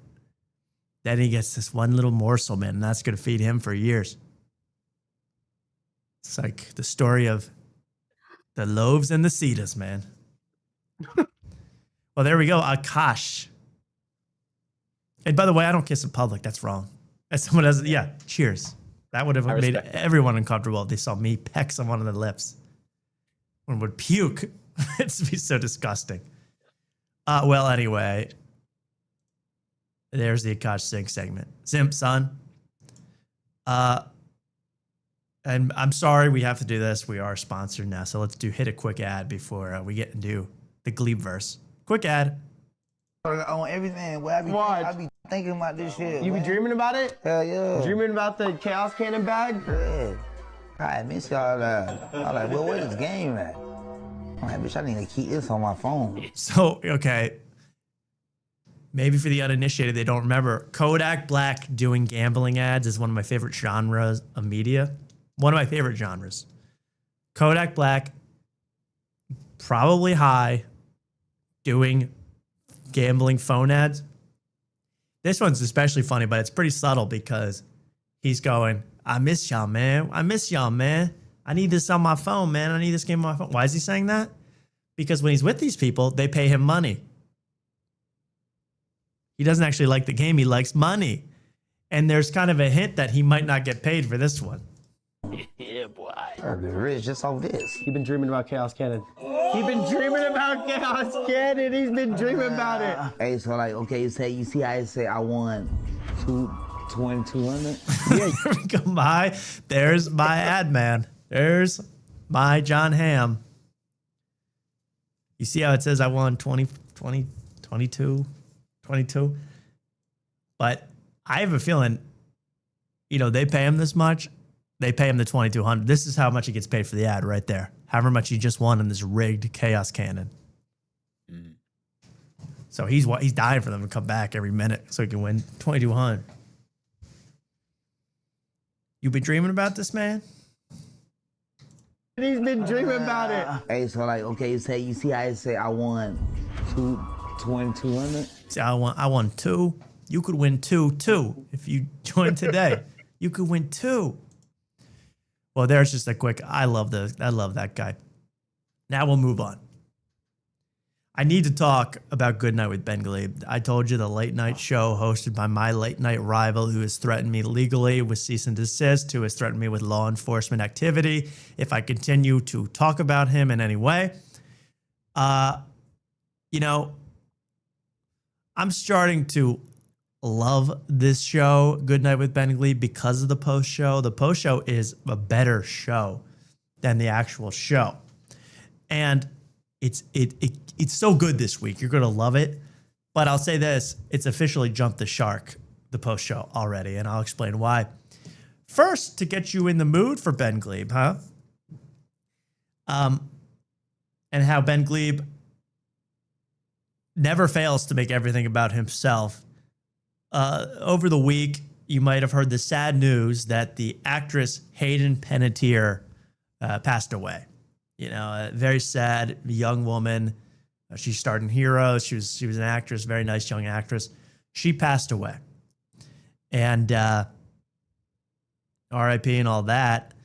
And most people would have left it alone there. That would have been the message. R.I.P. to Hayden. Gone too soon. Well, someone very nicely sent me this from the Instagram comments on a post about Hayden Panettiere's passing, an announcement post. Luke, you're not going to believe this. Ben Glebe commented on this post and made it all about himself. Hayden Panettiere, 1989 to 2026.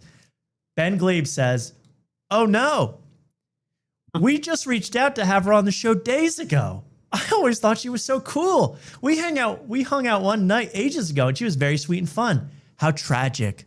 My thoughts are with her friends and family. Now hit that music, 2-piece spicy. In the grave tonight. In the grave tonight." I could not believe the depths this guy will sink to bring up his show and promote his show on the airwaves. This is unbelievable. We had just reached out to her. And, the whole thing is he doesn't get any celebrity on the show. No one will show up. He used to get 2 of the Sklar brothers. Now he can only get 1 of the Sklar brothers. They'd rather die than go on the show. So he goes, oh man, we were this close to getting Hayden. We were this close to getting Hayden Panettiere on the show. Before she died. This is the day she died. He's putting this up. She probably got that call and goes, wow, my career's been so bad, Ben Gillis has to be on the show. There is no hope. I need drugs now. There is no hope. You know, that's just I would never make light of that situation, but I'd also never make it about myself. And there she goes doing that, Mark. That's unbelievable. The oh no is funny. That's like that's me responding to like a quirky situation where a date went wrong. You go, oh no, you did that. But, oh shoot, she's dead. She was supposed to be on my show. Darn it. Oh no. That's his reaction when you pass away. Oh no, we were just about to get her. Oh no. The Ayatollah just got bombed to death. We were about to get him on our show. What? Oh. Oh no, is his response to Hayden Panettiere dying. We were about to get her on the show. So just to show you that, you know, the depths he'll sink to, they have no limits, you know, and he's still telling me about how he's going to Jessica Biel on. And by the way, this is like a death list now. Like look out Jessica Biel, look out Bob Odenkirk. I mean, they're all on the hit list now because they're all been promised to be on Ben Gleib's show. So with that, and by the way, yeah, 24 replies, everybody going, what are you sicko? Why would you do this right now? You make me sick. Is it really? Yes. Every comment is like, why would you do this right now? You know, people loved her. All right. Well, that gives you a good little primer for this show because this new show is so good. Oh my God. You're going to love it. It's called, for some reason, this episode is titled Creators Are Losing Their Minds. This one with Josh Wolf and who's the other person? Josh Wolf, comedian Josh Wolf, and Shira Lazar, comedian Shira Lazar. So you could use a celebrity corpse on your show, man, because this is getting nuts. And by the way, yeah, make it fun, whatever. He has a budget. He said on an interview I just heard, each episode, Luke, cost $30,000 to produce. Oh my, no way. That's a fact. He said that because the first season's about $1.2 million. They're going to have 40 episodes, $30K. $30K per show. This like a money laundering operation. Honestly, that $1.2 million should be used to resurrect the dead because that's your best hope of getting some guests. Resurrect the dead and shuttle them over because it is being you can just watch the money. Like, you know that counter they have like when Elon Musk walks around and it goes, he's making this much money by the second. Yeah. They should do that they should do that for Ben Gleib's show. Like, how much money is this show siphoning off in microsecond? $30K for what you're about to see, guys. I can't even win that on Kodak Black's Triumph bets. No, I dream about winning that much on Canyon Crush. I dream about that. Instead, we're going to get this $30,000 on your freaking head.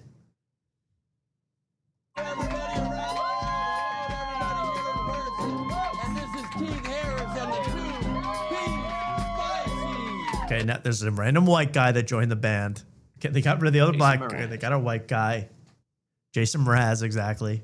Mraz, we need a Mraz type, they said, and they got this guy. Boom! Welcome to Good Night. I mean, the shirt, the skin visible through the shirt, the top button unbuttoned for what reason I'll never understand. Jacket sticking out. The show that frames the vibe very positively just with the name alone.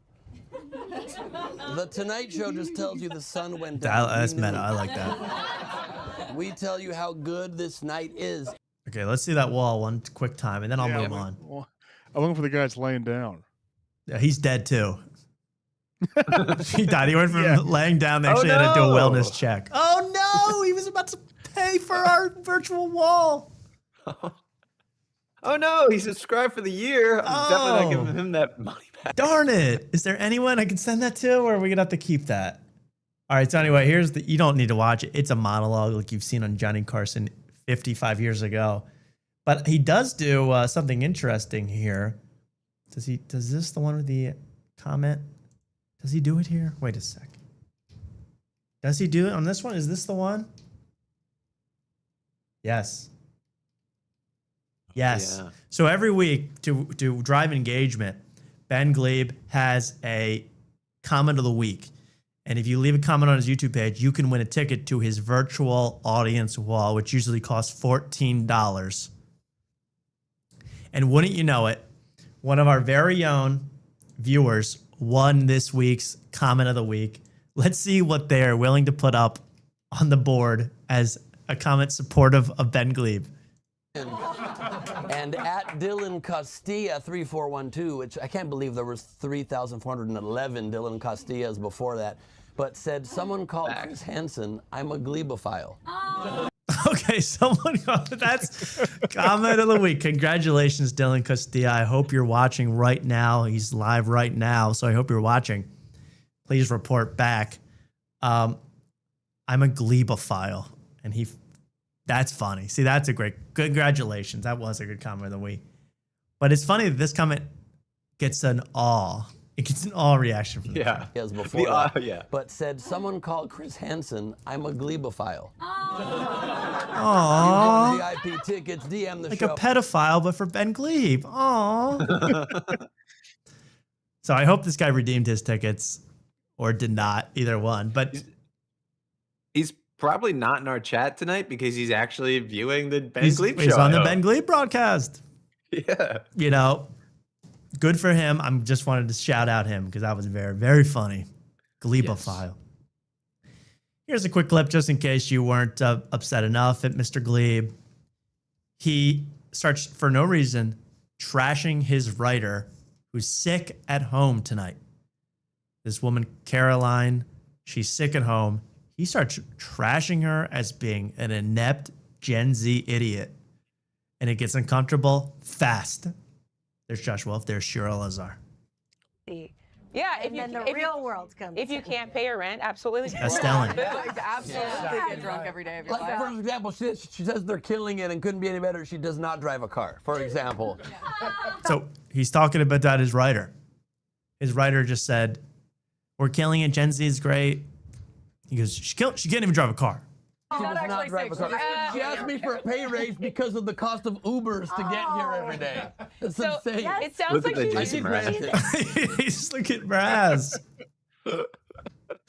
Look at Mraz. So, Ben Glebe, you're getting fleeced by this Gen Z. You think she's so stupid, but she's fleecing you out of Uber money every day of the week. Also, best-selling, you're stealing Tony's look. Excuse me. Yeah, really. Where are your combat boots, girl? Operation Desert Storm there with best-selling. So I love Ben. Like, every story is so funny of Ben Glebe getting fleeced left and right by his staff. I mean, the Uber rides every day are now getting comped by Ben Glebe. And remember, Keith Harris, the band leader, he gets flown in every week from Las Vegas to do this show for one night. He gets put up at some residency every week for one night. Yeah. So he stays at Ben Glebe's mom's house. And Ben Glebe's mom, Mark, in the audience tonight. Oh, I know. Bingo. She's advocating for herself. And she has a chauffeur. I feel like yes, they are doing better than us. I'm environmentally. So they're trying to make it fun and friendly. I'm being climate conscious. Wait, what's that, Caroline? I said I'm being environmentally friendly. There we go. There's always that other side that they stand up and show us your really long shorts. He's just pissed about the Uber money. He's pissed as hell. Johnny Carson would never. All right. Forget all that. It's time for the post show. Oh, I gotta get a beer for this. Mark, it's post show time, and it gets raunchy real quick. I'll show you the end of the show, Luke. You love the end, right? I love the end. It's the greatest. Have a good night. A good night. Hostage victim of a dog. Thank you guys for being here. Thank you, my brother. Thank you so much. Thank you so much. That music kills me.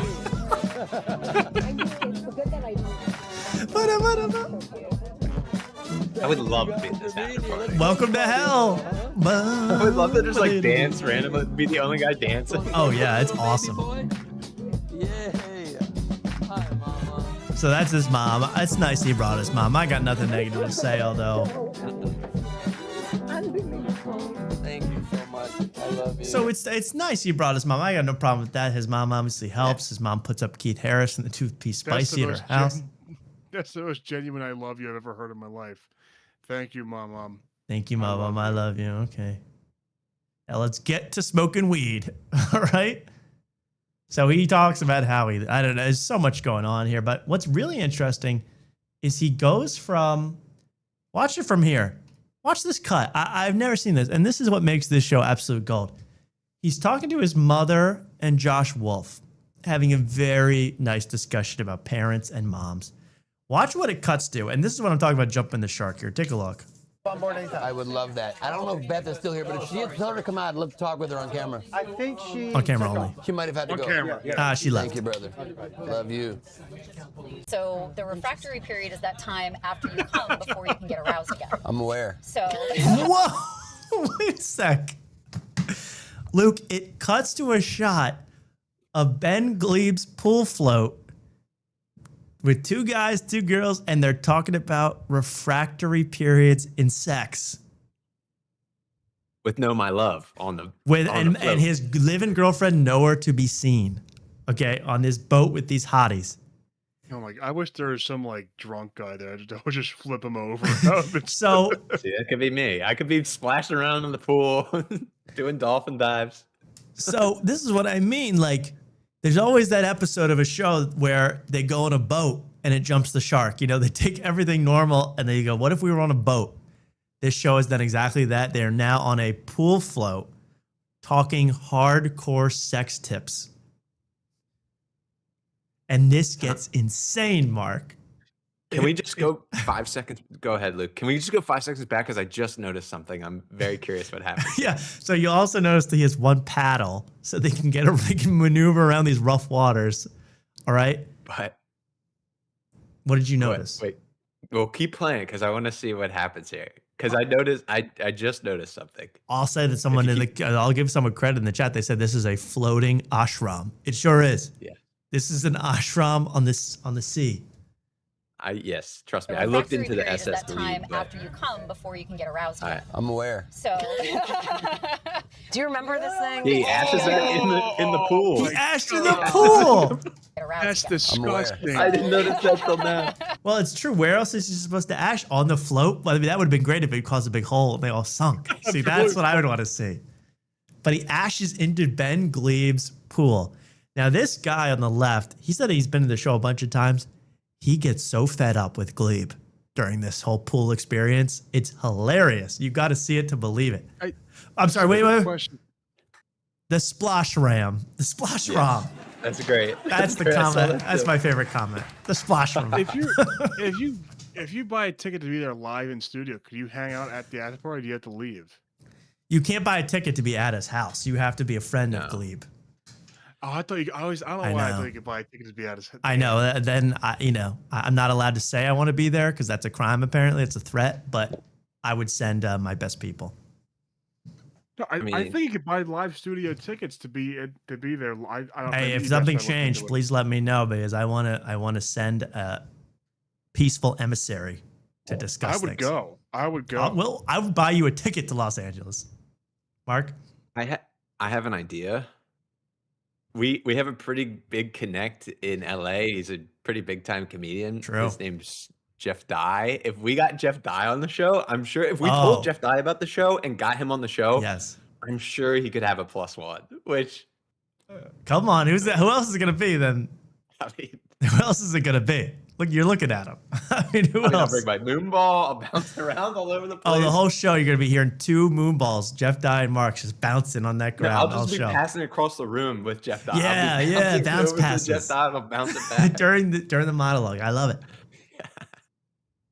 So, well, I hope that moon ball floats because you're going to be in the pool, man. Oh, yeah. I'm bringing a swimsuit.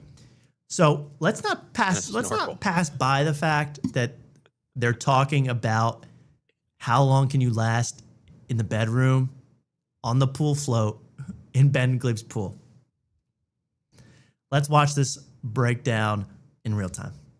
It is that time after you come before you can get aroused again. I'm aware. So, Do you remember this thing? faces we Do got. you remember? How old are you now? Well, can I tell you a crazy refractory period fact? I don't Let's say fucking this. go. I don't say this to brag. I just say it for conversation's sake.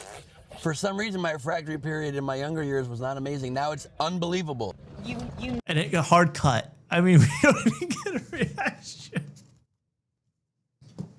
So he wanted to leave that in for the audience. I can last forever now that I'm old. Luke, have you ever seen anything like this? I just don't like how they're on a they're so not dressed to be in a pool, and they're in a pool. Yeah, none of them are wearing any sort of pool attire. They're all, this whole time you'd think I wasn't hoping that it would tip just for the comedic purposes. No one get hurt, of course. Right. But this is one of the most amazing things I've ever seen. The refractory period. I can last a long time. I'm Ben Glebe. Like, that's a plus. That's a plus. The only reason you would get if you get on a float like that, you have to be in a bathing suit. I'm sorry, that's my rule. If you're going to be around water, you have to be prepared to get wet.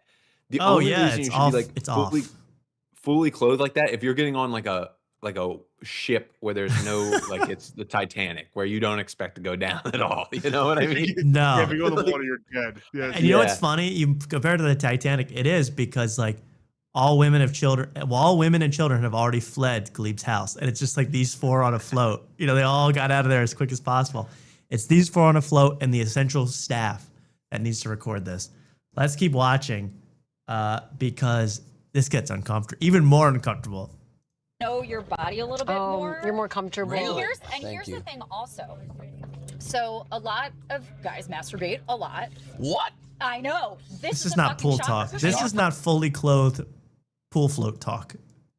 Or is that like a theory? Seems like a theory to me. I want the data. Hypothesis. There's some data. Just look at the forearms. So the problem, and then when they're with a partner, And this guy half-heartedly paddling. they can't get hard, they can't stay hard, they can't come, they take forever, blah, blah, blah.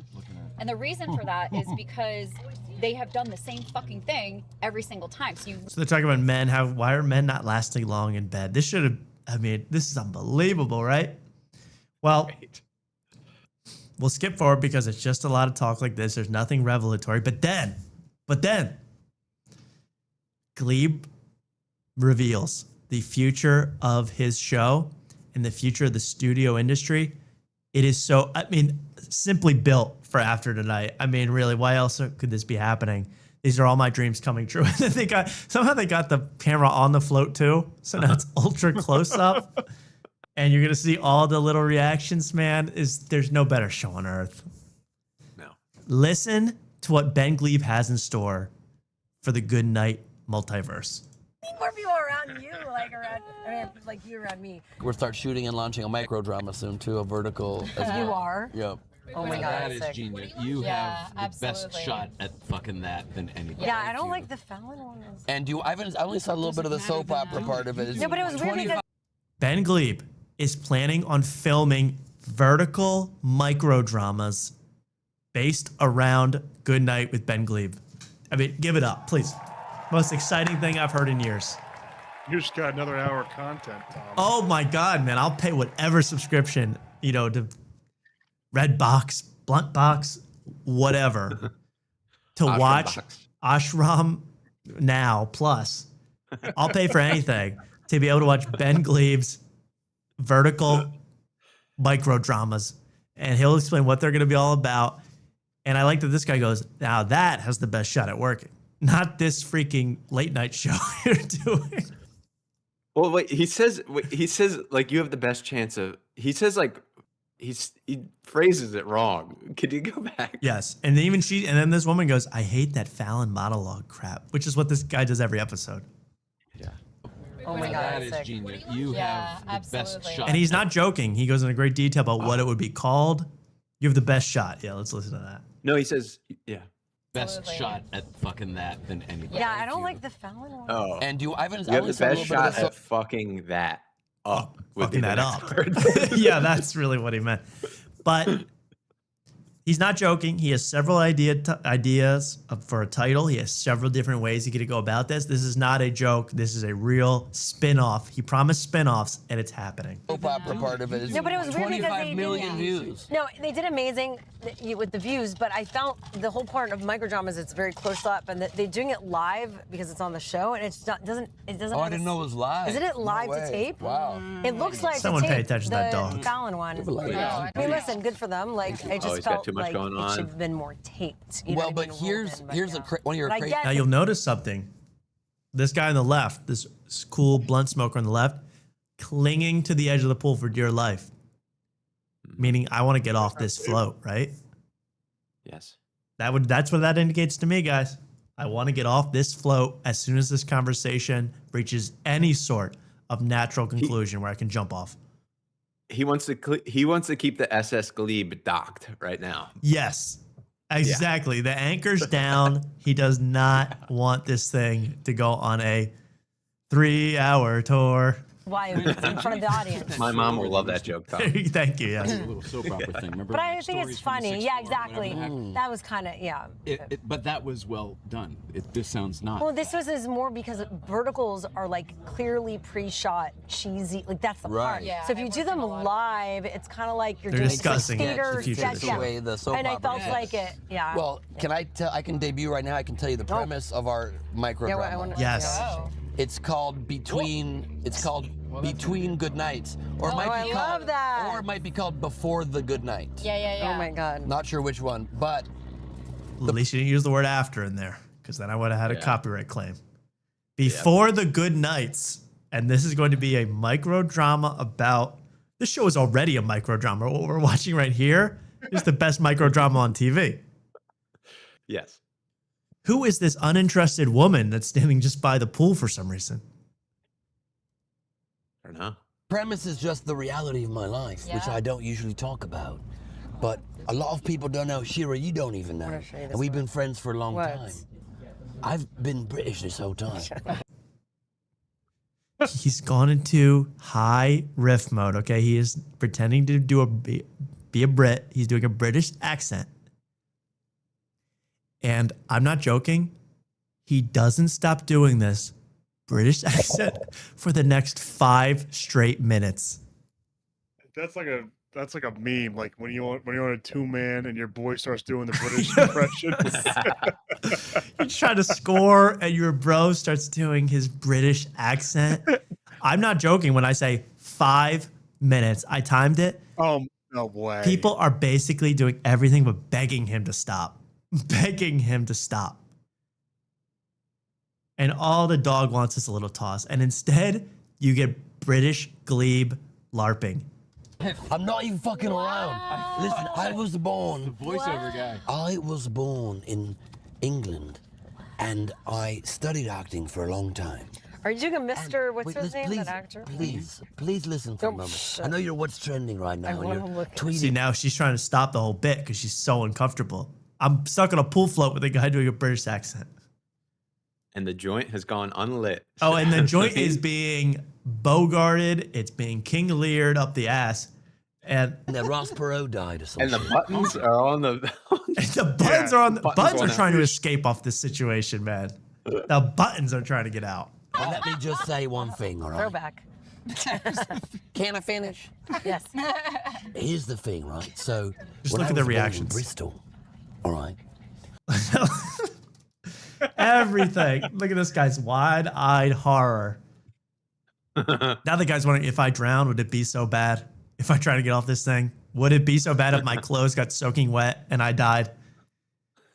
I'm not joking. I'll skip a minute and a half in, Mark. Yeah. He's still got a hand on the shore, though.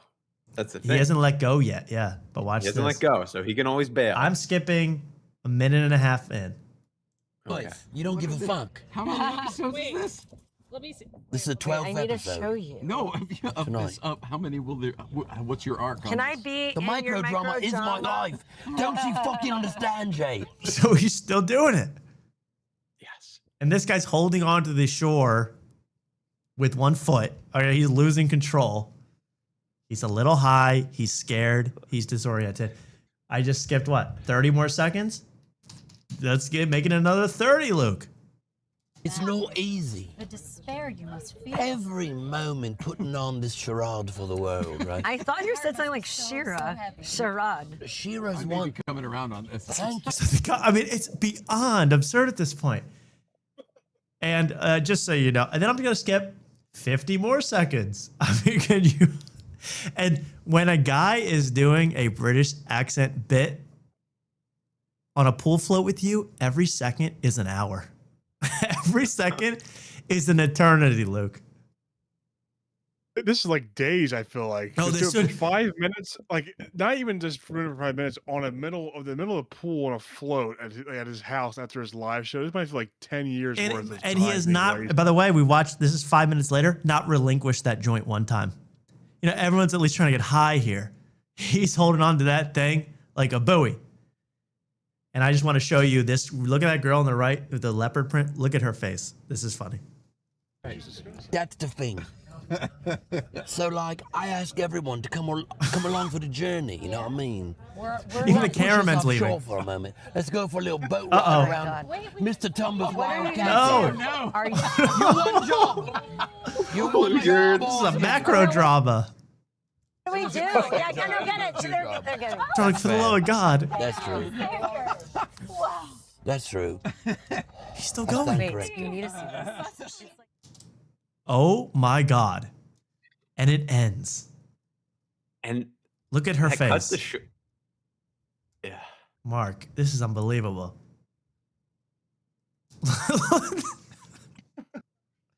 This is 5 minutes of a British accent. I've never seen Michael Scott commit to that in The Office.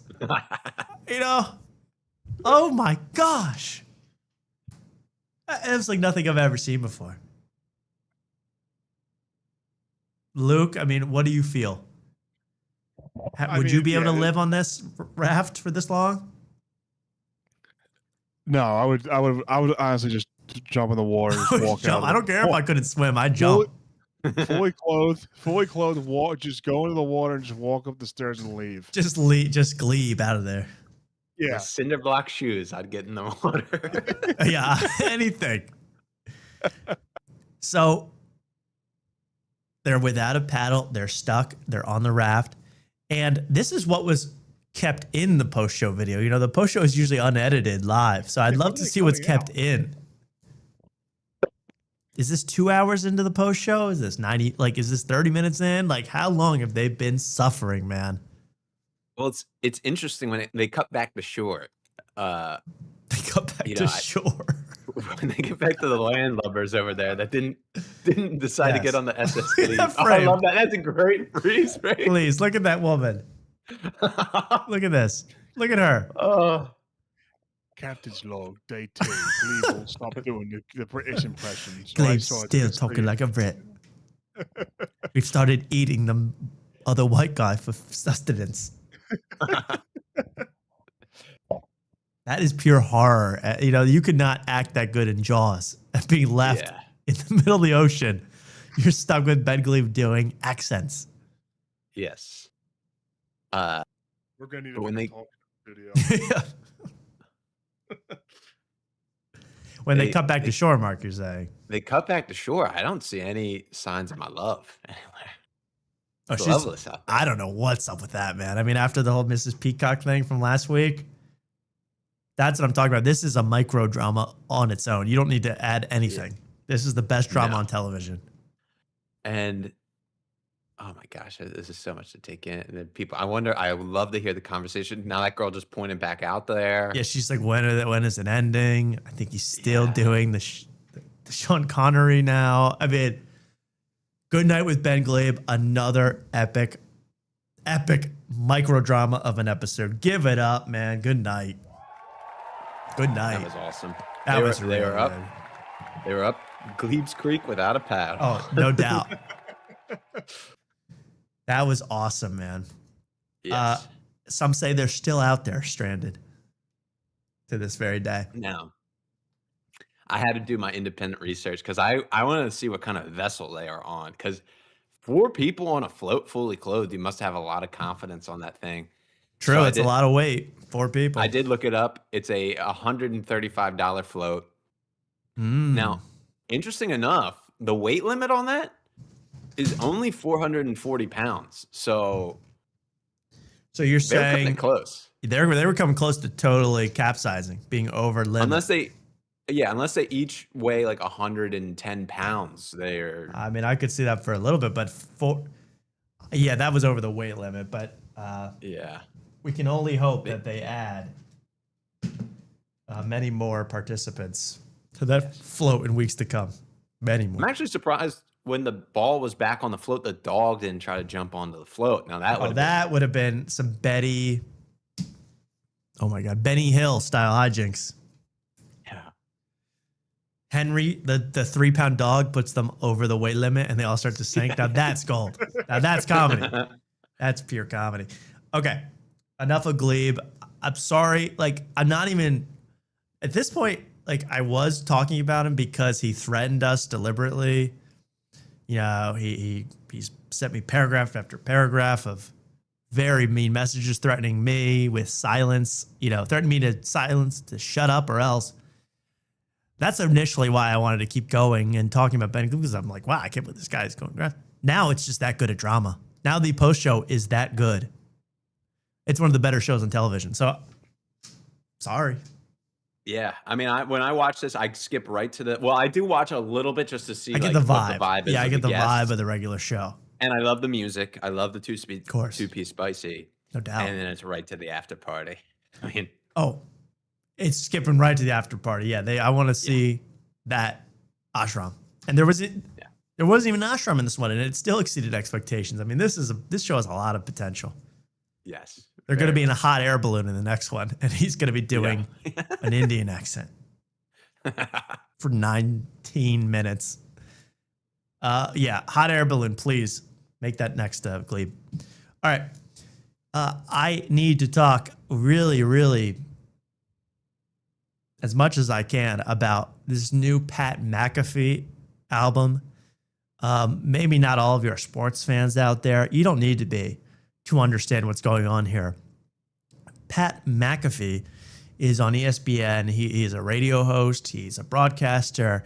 I mean, he does it all literally. He makes $30 million a year on ESPN, soon to be $60 million a year, I hear. And I don't know anybody that really has a super positive opinion about the guy, yet he's everywhere on earth, right? I mean, you can't get away from Pat Mcafee. Yeah. And it's so interesting. He's in the process of totally ruining sports radio. He's in the process of totally ruining ESPN. He's already ruined College Game Day on ESPN. He's ruined pro wrestling, from what I hear. Yes. And now, so interesting, he's trying to ruin the concept of music itself with this brand new album, Diary of a Polarizing Figure. Now, I don't like to get crude or crass because my title of this was initially going to be, of this YouTube video you're watching now, please like and subscribe.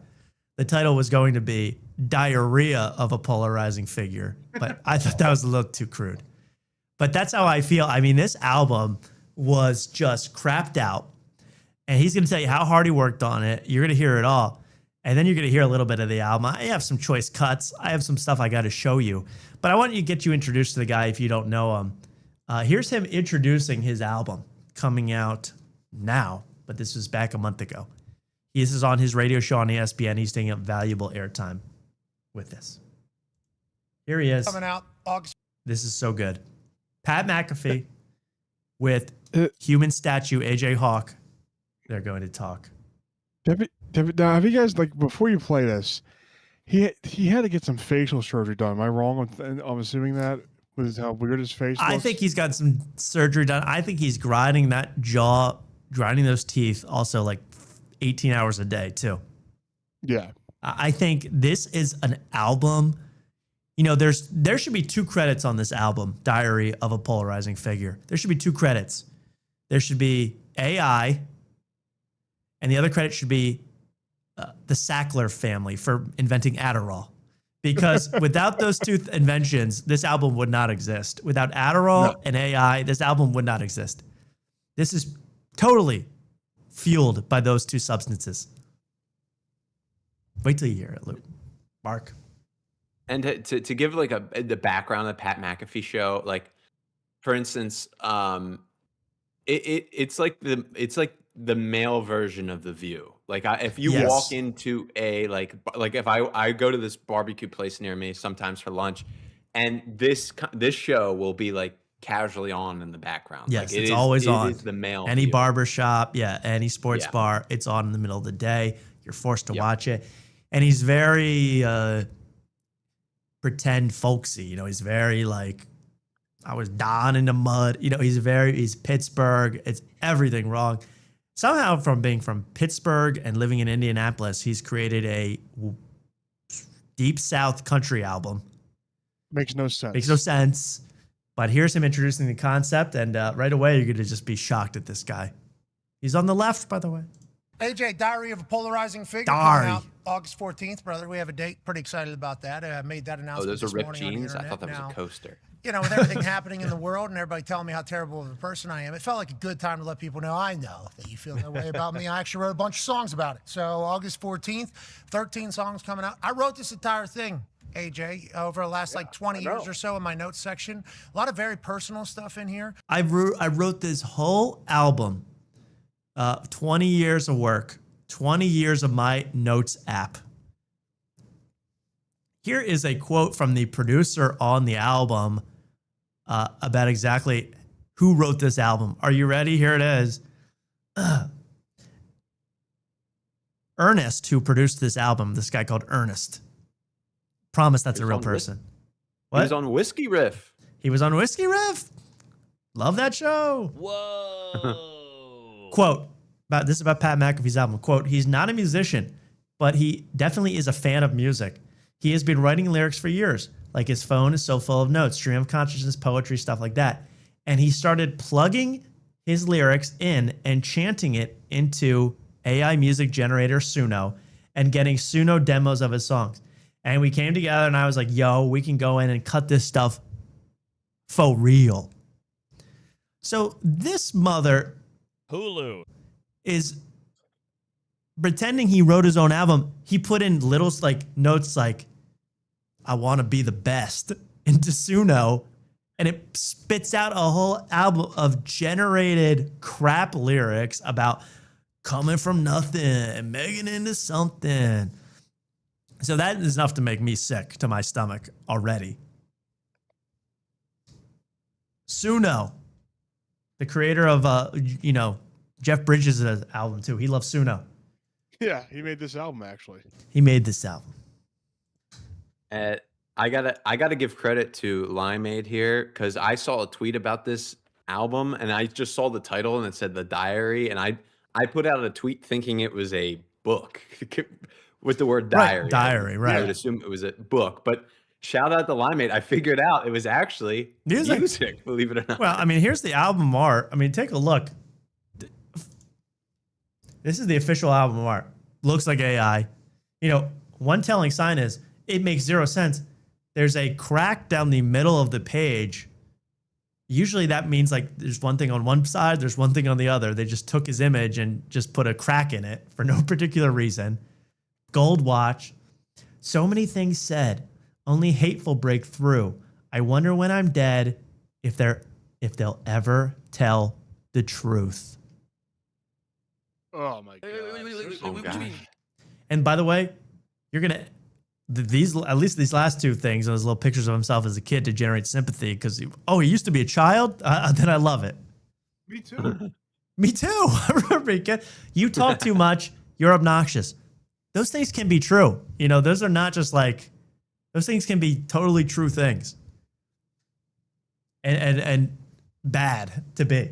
It's not a sign of pride to be told you're obnoxious and then become an obnoxious adult. I don't see what's so cool about that. Well, anyway, he loves himself. The Diary of a Polarizing Figure. This initial cover said much more. You talk too much. You're going to end up working at a gas station. You never sit down. Because if you're from Pittsburgh, you say everything really wrong. You say Don Ton. So he released the album. All right, he released the album. We're all very excited for it. The only thing worse than the album and his reaction to his own album, his love of himself, as you can tell from the cover, the many pictures of himself. The only thing worse is the reaction of other people at ESPN to this album, who have to kiss his feet because he's suddenly Mr. Big Shot. So first of all, let's see him react to his album dropping, and then we'll play you some of the album. Thank you. Yeah, it's been a lot of fun. Oh, and these kiss asses, man. I mean, these people, really, Luke, you must despise these two. Oh my God, yes, it's insufferable. Is that Boston Connor? And I forget the other guy's name. But these guys are just like barnacles on the Pat McAfee show. Perfect word. Yeah, they are will do anything to cling on for dear life as Pat McAfee somehow takes on the entire world. I think it has something to do with being good friends with the CEO of Disney, Bob Iger. I think he's wormed his way into all levels of ESPN and ABC. It's crazy. You know, I was reading that the only reason, Luke, I know you're a wrestling fan. Yes. The only reason he was brought in, you know, he actually went from like announcing it or being a color commentator to being in the fights. Yes. That's his agent at work. I read all about it. The agent is saying, I need my star. Ari Emanuel. Yeah, Ari Maddie is Emanuel. Sorry, it's Ari Maddie. Yeah, okay. Ari Emanuel, who's like the CEO of TKO, which bought WWE. Yes, is his agent. Yes, and they want to start putting him in movies, I guess. Oh, absolutely. And I guess to jumpstart that, they got him get involved in this feud with Randy Orton and Cody Rhodes that didn't even need him in it. They shoehorn him in it, completely ruined one of the main events of WrestleMania by putting him in it. But he has to, like, it's like the Travis Kelce disease. Like, we must put this person everywhere. It's the exact same thing as Oh yeah, they had to be everywhere. And like, okay, well, I'm already married, guys, so I can't marry Taylor Swift and have a big wedding. So I'll release a music album. Yeah, exactly. You know, the whole album's about grind. I grinded for what I got. I had to do everything. I came up from the mud. I only had pennies and dimes, and now I got hundreds and millions. And it's like, you know, that's the reason it's so hypocritical, because the only reason he has a music album is because he's got a silver spoon in his mouth now. You know, how many people are grinding away in bars in Nashville trying to get an album? We'll never get it. But this creep gets a fully produced album by Ernest, no less. Whoa! It's like, to be that blind. And wait till you hear the quality of the music. Let's just play that before I even get to this clip. I have some choice cuts. All right, this one's from Outlaws. The song Outlaws, Mark. Are you ready? Yeah. Yeah. Oh, yeah. Yeah. It is the same as tomorrow. It appears to appear as your peers is a job with no fear that careers being clear. What is this? Pulling strings on the things, lest the kings run the mob. Institute all the students, then it just becomes a lie. What did any of that mean that you just heard? It meant nothing. It had that weird like vocal fry that only AI music has. Yeah. So it's completely AI. It appears to appear as your peers is a job with no fear that careers being cleared is a prob. It's a prob. You could spend 10 years trying to decipher that. It's gibberish. It's complete gibberish. And Dan Orlovsky of ESPN saying, dude, you got to actually listen to the music. The lyrics do a lot of work. Did he really? Yes. Dan Orlovsky said, dude, the lyrics actually are really important. With no fear that careers being cleared, it's a prop, pulling strings on the things. Pulling strings on the things. So institute all students, then it becomes, what does that mean? Becomes a lob. Lobbyist, lob pass. Lob. I guess it's a football term, right? Sports. I have no idea. Here's another one. Oh, Here's one that makes sense, but it's just disgusting. This whole song is about Pat McAfee's love of that good kush. Look, it sounds like AI. A plant that's been very kind. Like Bob Marley. The good herb. And that vocal coach, aka Grok, really helped him out. By the way, the reason you have a hyperactive mind, you're cooling it down with downers because you're popping addies all day, allegedly. Listen to this note. Mind. So that's just funny to me because he's, through all this, his $60 million contracts and his appearance on every single television network, he just likes the peaceful herb, man. He likes to relax. Does anyone buy that? He's a young buck in his 20s. What do you expect? Of course. Yeah. Here's the one that really makes no sense from the song, The Diary of a Polarizing Figure. Take a listen.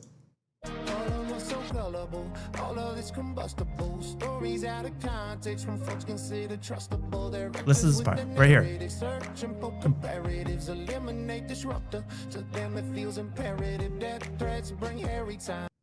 One more time. I just can't believe this is even being like, we're not the only people listening to this. People on ESPN are saying this is the greatest thing to ever come out. They're reckless with their narratives, searching for comparatives. No one's ever used that word. Eliminate disruptor. To them, it feels imperative. All of us will go, oh my God. High stress from scary lies. Folks you never met wishing for your demise. Well, that part's true. Sure. Besides me, does anybody hate him this much? I feel like people do, but it's like somehow, the corporate powers at ABC, they're running this whole campaign to hide it. Well, you wouldn't name your whole album Polarizing Figure if some people didn't hate you, right? Well, yeah, but somehow he thinks that, obviously, what is it? Is it cynical? Is it saying, I'm going to release this horrible, horrible album and it'll just get more people to pay attention to me. And I'll pretend that I'm a victim because I'm a polarizing figure. Most people make themselves polarizing figures, and this is the case. Here's the description of his. And by the way, polarizing figure means most people think I'm a douche. That's what polarizing figure means in this context. Most people think I'm a tank top wearing, gold chain having, fake accent talking, loudmouth douche. Write it on my car if you must. That's what that means. These little fancy phrases, polarizing figure. He doesn't even know what it means. Here's his description of his own album. For the last 20 years, I've been writing random verses, choruses, and even full songs to get through different situations that life has thrown my way. Is that an achievement? Even full songs? You're making a whole album. So yeah, good. It's been my therapy and my life journal. After talking about making some of these writings come to life with Jelly Roll. Yes. That's right. Jelly Roll had a big hand in this. Thank you again, Jelly Roll, for pushing our culture forward.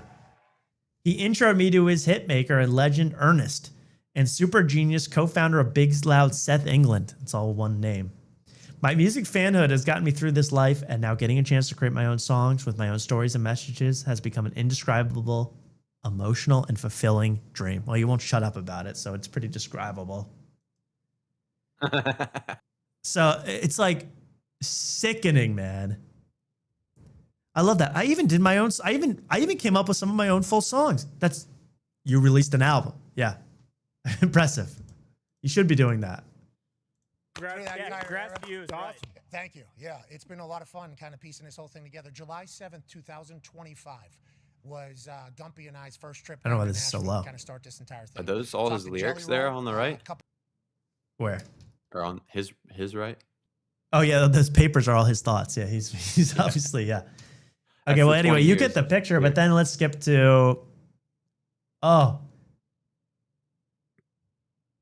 skip to Pat quoting himself, quoting his own album, and wondering why people hate him. Get my perspective on being labeled a polarizing figure because I don't want to be, I don't know if polarizing figures of the past enjoy that thing. I don't want to. I would like everybody to Pitbull and Mugshot's kind of about that. Like, hey, listen, we all hate the same people, man. Like, let's go ahead and kind of do that. So it's an interesting thing when you get where you're going. Would you still do the journey with what you're now knowing? Am I blessed or am I cursed? Am I the best or the worst? Well, people certainly continue to think that I'm the worst sports person if I continue to talk about music on this. He just quoted his hit single. Am I the worst? Am I the best? Well, there's a first and there's time to rest. Thank you. Who wrote this? Salsa Windfall? Yeah, Salsa Windfall Suno edition, man. He put into his little Suno AI generator, make me sound like Joe DeRosa's Salsa Windfall. And it worked. And this whole thing, like, can you tell how much alleged Adderall this guy's on? How he talks about it? I mean, and we would like to be able to perform one night here in the next few weeks. And we are... We are grateful. I am very, very grateful for all of it. And getting a chance. God, bring a storm down, please. No, I'd love to see that live. Well, you don't worry because he's going to be on College Game Day in front of millions of people doing this crap. Just wait. Right. Oh, man. I'm sure there's a College Game Day this year in Austin. Oh, you got to go. I guess I got to go. But Bring the us thing with College Game Day Bring is us I have sign to him. be there so early to like. Yeah, be like 6 in the a.m. they shot. do it. I know. Here's Dan Orlovsky on Twitter, just so I just telling you I'm not making it up. Dan Orlovsky, who's huge on Twitter, he's always talking. He's on ESPN. He goes, well, he just never stops tweeting. This album is legit good at Pat McAfee. Quote, they say the good die young, and I'm scared I'm great. What a line at Pat McAfee. You're kissing his Someone needs a butt, check. too. Luke, come on. That's disgusting, right? Yeah, I'm saying someone needs to. I mean, that the check was due. He needed some more money, so he's going to hurry up and get brownie points. Oh, well, yeah, so he could be on Pat McAfee's show every week. And here's Kirk Herbstreit. 100%. Here's Kirk Herbstreit, who should know better, talking about the album. The last thing about the album, the record, and what I loved is the hopefully people are going to be able to not just enjoy the music, but really like listen to the words, because what I love is there's some really, I mean, we all listen to all these different albums, but I think what separates this is you Trying to got come some up with great a messaging compliment. out there. Like you really got some strong lyrics and sent some really good messages. I thought that I think we can all relate to. Same as tomorrow, it appears to appear as your peers is a job with no fear that career's being cleared. Inspiring. Now, are you showing the Spotify lyrics to troll Luke? Why? Because on the Limeade one, Luke plays it on Spotify and then looks up the lyrics on a different. Oh, he kept switching tabs. It was frustrating. Yeah. I was like, they have lyrics on Spotify. No, now, I right? did. Limeade? I did. When I listened to it, I couldn't find the lyrics like that Spotify had. They didn't have them up yet. Okay, maybe they weren't I up don't think they did. No, it's fine. But he had it posted his own lyrics on the it was weird. I think he posted the lyrics in the description of each song. Gotcha. Check that Okay. out. Check out Luke. Of course, we're just saying stuff. Wait, here I'm you just go. joking around. I never troll. Oh. Here's another one. yeah. Here's another budding sports analyst. I'm sure she'll be on ESPN within the month, but she is big on Twitter. Eating some wings, bumping to Pat McAfee. Dude can sing. Be rich as shit before I die. This is the good messaging, by the way, 'Cause for I've children. been broke, no joking, talking pennies and dimes. I've worked my ass best off just to get by. We're all floating to space. Does communist China allow citizenship? Because I want to leave, man. I'm out. I'm out of this hellhole. You know how you're naturally just like eating chicken wings and you hear a good song. You're like, I'm gonna record myself eating chicken wings to this song. I'm gonna bump my head to Pat.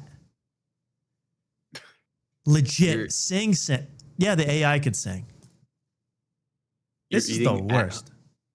At home chicken wings, but you have a cup of ranch from somewhere else or blue cheese, whatever. Mark, I need you to investigate this fully. Where did she get all this food? Yes. And where did the cup come from? Yes. How legit was this? And how long did this take to set up? Anyway, I just wanted to say this. I mean, listen to it for yourself. Every song sounds exactly the same. He has this weird modulated voice that comes from AI. It's all been written from AI. That's been confirmed. He hired a bunch of people to make it sound good, and it doesn't. And we're supposed to eat it. Like, if you didn't know any better, you'd be like, oh, I guess you can give him an album. So sick. Please. As Jimmy Carr would say, this funeral, play this at my funeral. So I'll get up and hit the stop button. I heard Jimmy Carr do that joke about One Direction and then 10 years later do it about BTS. I mean, this guy's got, I mean, I'll never forget. He's updating it. But that's how I feel. Get it out. Get it out. And the kiss ass, that's what kills me when people are so phony that they pretend this has any worth. And it's not just garbage to probably make people like me angry. Talk about it. That's horrifying, isn't it, guys? Yeah. Yep.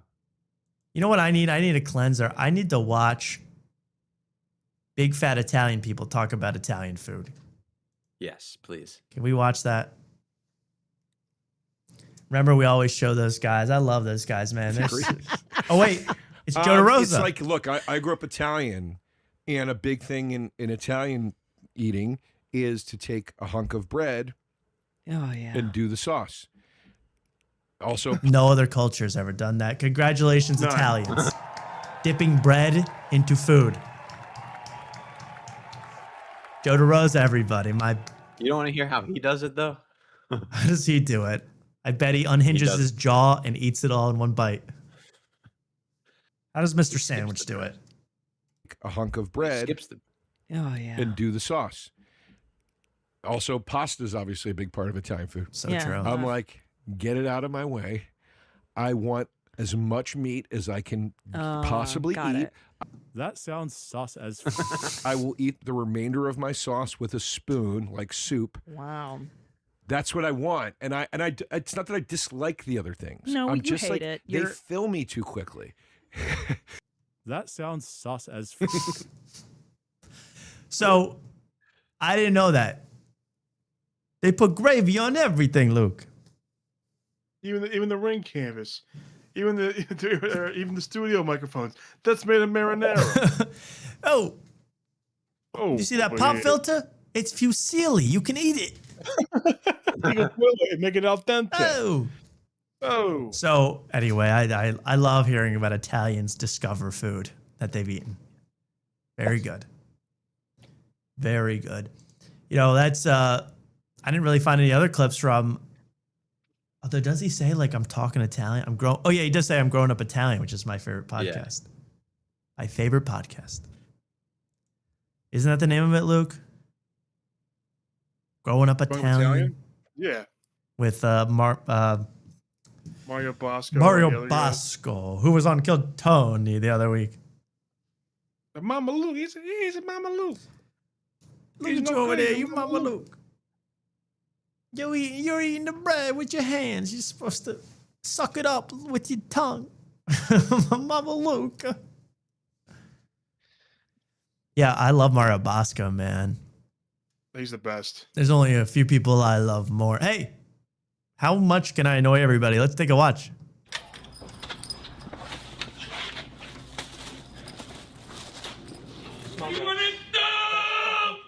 Nobody moves. Nobody gets hurt. I don't want any issues. Put your hands where I can see him there, Spider. Take it easy, Pepperneck. This is a deleted scene from Good Time with Robert Pattinson. It's the robbery scene with Lil Mo. What you doing? You get the pursuit. Wait, I can see that nose through the mask. What nose? What's that? What's that? You can see a nose from that height, little guy. That's Little Mo. What's that? Little, you got a good memory for names. That's Little Mo. What's behind it's your Little back? Mo. It's Little Mo. Watch your mouth. The fuck? Watch your mouth. Don't His delivery is one of a kind. I'll give Lil Mo that. No one else can do Lil Mo. Sometimes he really squeals on that. Oh, I can see that greasy Italian from anywhere. That's Lil Mo. Mo, take off the mask. I'll give Little you a Mo, slap. mozzarella. Give me a Take care, slap. brush Take your off the hair. mask. Fucking moron. I need the pursuit, and I need it now. Oh, he broke it. Because you know what? Take it the fuck It is off. Grandma said never break the semolina bread. It's bad luck. You can't do it. You get cursed for 8 fucking years. You only break the bread at the table, never outside. Never outside the table. That's disrespect. Luke, someone's requesting, please say, watch your mouth. Okay, I gotta prepare for this. Prepare for that, please. As long as you Wait. How you? Go ahead. No, go Mark, for it. don't interrupt him. He's about to do it. Sorry. Watch him. I can do. How you doing? What you mad? Like that. Oh, yeah, what you mean? What you mad? There's no O in that word, by the way. He goes, what you mean? What you mad? It sounds like Cartman doing it. It really is Cartman, man. That was awesome. You know, some people were requesting, and Luke specifically was requesting, if you still have time, guys. You guys still have time? I do. I have a couple games for Luke. I have one game for Luke. And another thing. Luke Good, would because enjoy. I love games. But Okay, Luke, was. yes, Luke. No, I heard you guys were talking about last week. I watched 20 minutes of that episode. I don't know if did I ruin a game? Well, we're talking about, of course, okay, the hit TV show, We Might Be Drunk. There we go.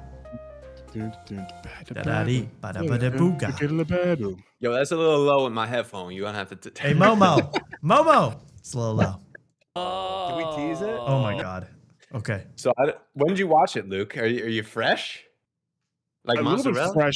Yeah, today.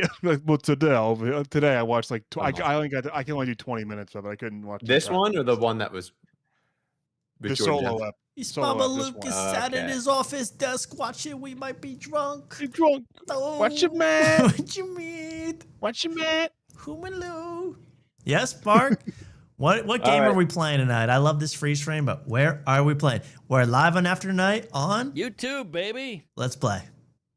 This is a Marillism. It's a fill in the blank. I'll need a name.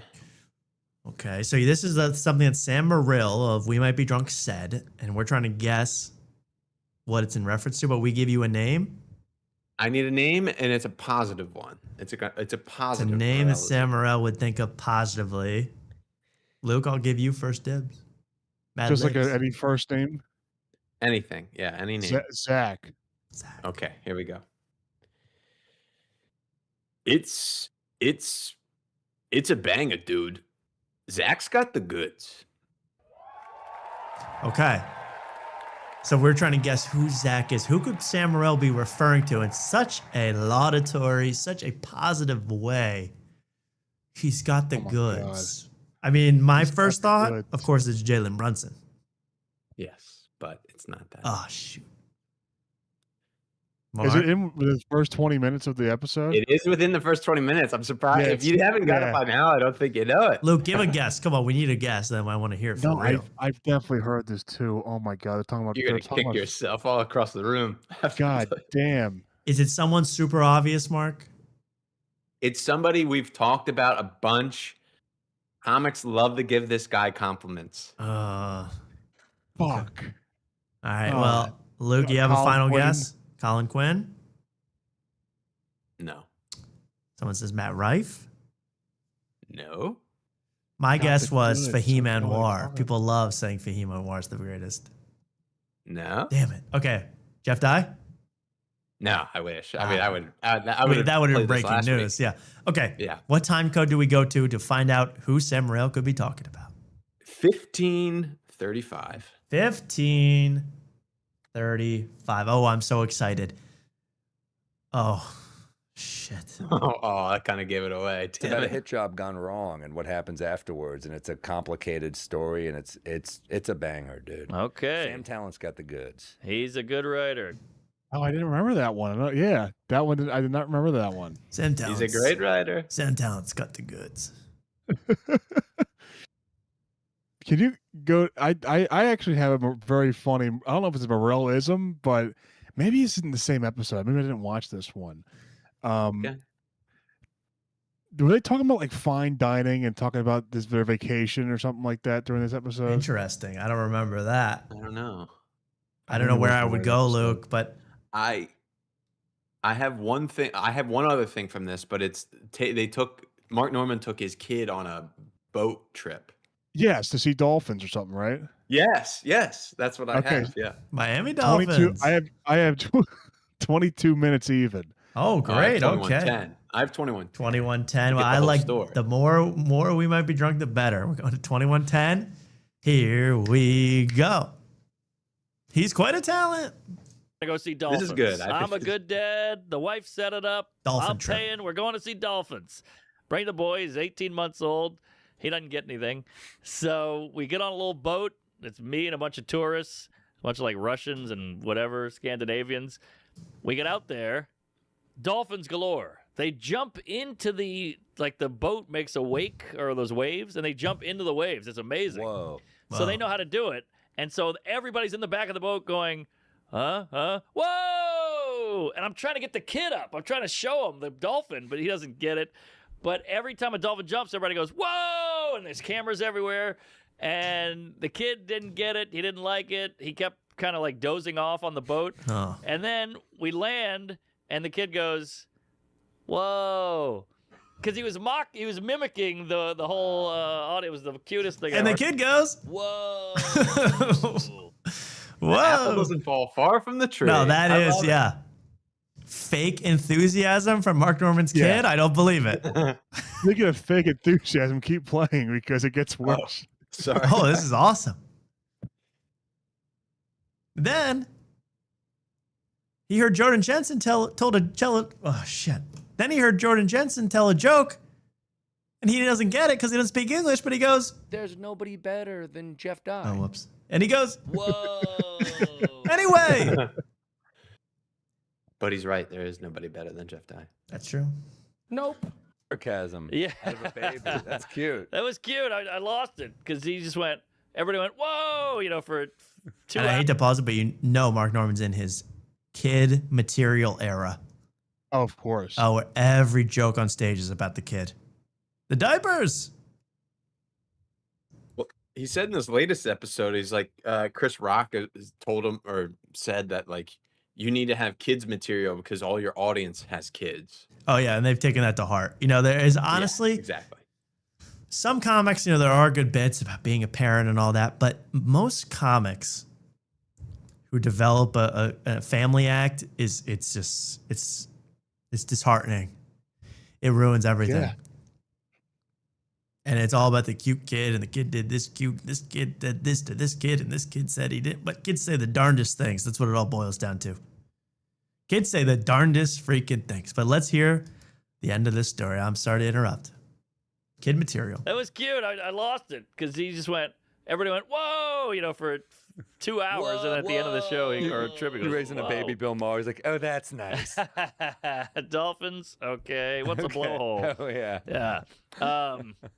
So that was cute. So, wow. But before we left, I got this hot new watch. I said, we're going to see Dolphins. Let me leave the watch on the counter. Is this the part you're interested in, Luke? No, the part it was at 22 minutes when Sam's doing the, wow, baby doing sarcasm. That's funny. The baby knows comedy. Dude, you just built with instinct, so you're not. Dude, a comic's brain gets passed down to a baby? Dude, that's dangerous. Well, that was awesome. Is there another game, Mark? I thought you had another game. Yeah, there's one. This isn't really a game, but this is something Luke will enjoy. I just sent you the YouTube clip or the YouTube episode of this. I watched this during Jeff Dye week. I was so enthralled. This is I actually watched it after I saw Jeff. Oh, you want to because I was show? Well, you want to watch this clip from this episode? Yeah, it's not a clip. It's just the video. But I'll give you the time code. Oh, please! This is great. This is very funny, Jeff. I don't know. There's Well, no let's way to introduce explain- it. This is Jeff Dye on a show called Dope as Usual. Yep. Jeff Dye, our friend. There's nobody better than Jeff Dye. But this guy, the guy that's the host, he's almost like whoever that regular or not regular, but the guy from Kill Tony that did like the Mexican. He looks exactly kind of like him. I thought he was the guy from Kill Tony. I think that is him. He's not. It's not though. It's Luke. not because he's not doing like a phony like Mexican. Yeah, it's shocking, but it's not the same guy. Yeah. It's not him. But this guy's actually more likable. This 'cause guy, he likes to seems smoke more weed. genuine He's himself. relaxed. Yeah. but he's not political. No. But Jeff Dye kind of force feeds him some political stuff, and Luke, you're gonna love it. It's at 49 flat. Okay, 49. let's watch the intro to this. Guys, welcome back to the Dope as Usual podcast. My name is Thomas, Dope as Usual, whatever you want to call me. It's my co-host Marty O'Neill. What's up, guys? What's up? We're hopping right into it because we're talking. We're ready to go. This fool brought his own lighter. Comedian, actor Jeff Dye. Thank you for being here. Thanks for having me. Thanks for being here. Yeah, And you this is started cool. off. Comedian, actor, douche, goat, goat, then the goat. All right, everyone follow Marty at Marty Made It, and let's go to. Are they saying at Marty Made It because it looks like Marty survived a terminal illness? Is that why Marty made it? Marty survived. He survived Fart Carnival. He can talk about it. Marty's okay. He got his $19 for the second opinion. So 49 minutes. 49. Yeah, 49 Oh, dot. I love a little die talk, man. This is great. Dyed in the wool. Shit, you know. You're not supposed to. I didn't have a political opinion until I was like 32. We just found out where Republicans were on the show. Yeah, that's how it works. You got it explained to us by Dr. Drew. He explained it all. Yeah. Well, you probably weren't. You're what I call a 2001 liberal. I don't know any of your views, but that's what most of us were. I have no idea. Yeah. What does that mean? Enlighten me. Yes. The most pop, by the way, all I know is, Jeff Dye has been saying that. He said it on our show. He said it on other shows. He said it multiple times on our show. I can predict 2001 Liberal will be the #1 political party in 2028. No Democrats, no Republicans. 2001 Liberals win. They're going to run away with it. It's a new political party I'm starting. 2001 Liberals. Not 2000, not 2002. 2001. Pre 9/11 though, so like August or maybe July. Before the First trouble. half 2000. First half of 2001 Liberal. Before the Patriots won the Super Bowl though, so like late January. Liberal. Before Brady GOAT era. Yeah. Liberal. Before the first Super Bowl era. Yeah. But post Drew Bledsoe. All right, got that? Okay. What does that mean? What does that entail? A 2001 liberal would be someone who... It's kind of like the greatest person to ever live, 2001 liberal. Like, kind of the smartest guy around. Knows everything. That's what 2000 liberal leads to me. I hope whoever wins the next election, I don't care, Democrat, Republican, Libertarian, if they just identify themselves as a 2001 liberal, they have my vote. I'm voting for anyone who says, 2001 liberal. Who is like, your body, your choice, do whatever you'd like. But also like maybe the government doesn't pay for it. Maybe tax dollars don't pay for it. You mean a logical human being? Is that what you just yeah, said? Yeah, it's simple. A logical. Wow, you've just converted him to 2001 liberalism. Good job. Is he not just describing libertarian? Is that? I mean, I'm not a libertarian, but isn't that just what libertarians are? Yeah, like no taxes, Meh. don't pay tax, sort of. But this is, Jeff Dye we're talking about. No, Fuck whoever. It's more nuanced. It's not libertarian. It's 2001 liberal. I mean, yes. I'm more of a 2001 douche. What do you want, but don't throw it in my face, Or if you do, don't want me to care. Yeah, stuff like that. It's very very normal stuff. I'm what you liberals used to be, and now That's what a liberal is? That's what it used to be. Well, that's me then. Yeah, you're I a don't give a 2001 fuck liberal. what anybody I don't does. care either. I'm very happy. F yeah, man. I mean, we're converting everybody tonight. Yeah. I'm trying. I'm like a 2003 liberal at this point, but I'm going there. I'm getting there, folks. Mark, Yeah, I'm more of a anything else in this 1992 episode? liberal. What, Luke? I said I'm more of a 1992 liberal. Oh, interesting. What does that mean for us? I don't know. I'm not sure they're- either. I think they're- I'm feeling 1992. I'm like an 1859 liberal. I mean, free the slaves. Let's free the slaves. But don't make me pay for it, okay? I mean, I'm just trying to be honest here. Okay? I'm White rational. people can have rights. They can have rights. I just don't want to pay for them. Yeah, exactly. Please. They can have a water fountain separate, but go off. Go off, kings. Okay, anywhere else, Mark, in this? I love 2001 liberal talk. Yeah, that's. I just want to make sure Luke saw that. I know he'd get a kick out of that. But, I loved it. That was great. I got Jeff was in a fight club at a point in his life. He Damn. talks about there's a cigar mothership story, and Jeff may be dating someone. So we can skip all past this. What is there something? What's the juiciest thing? I mean, the dating sounds juicy. Is the story juicy at the mothership?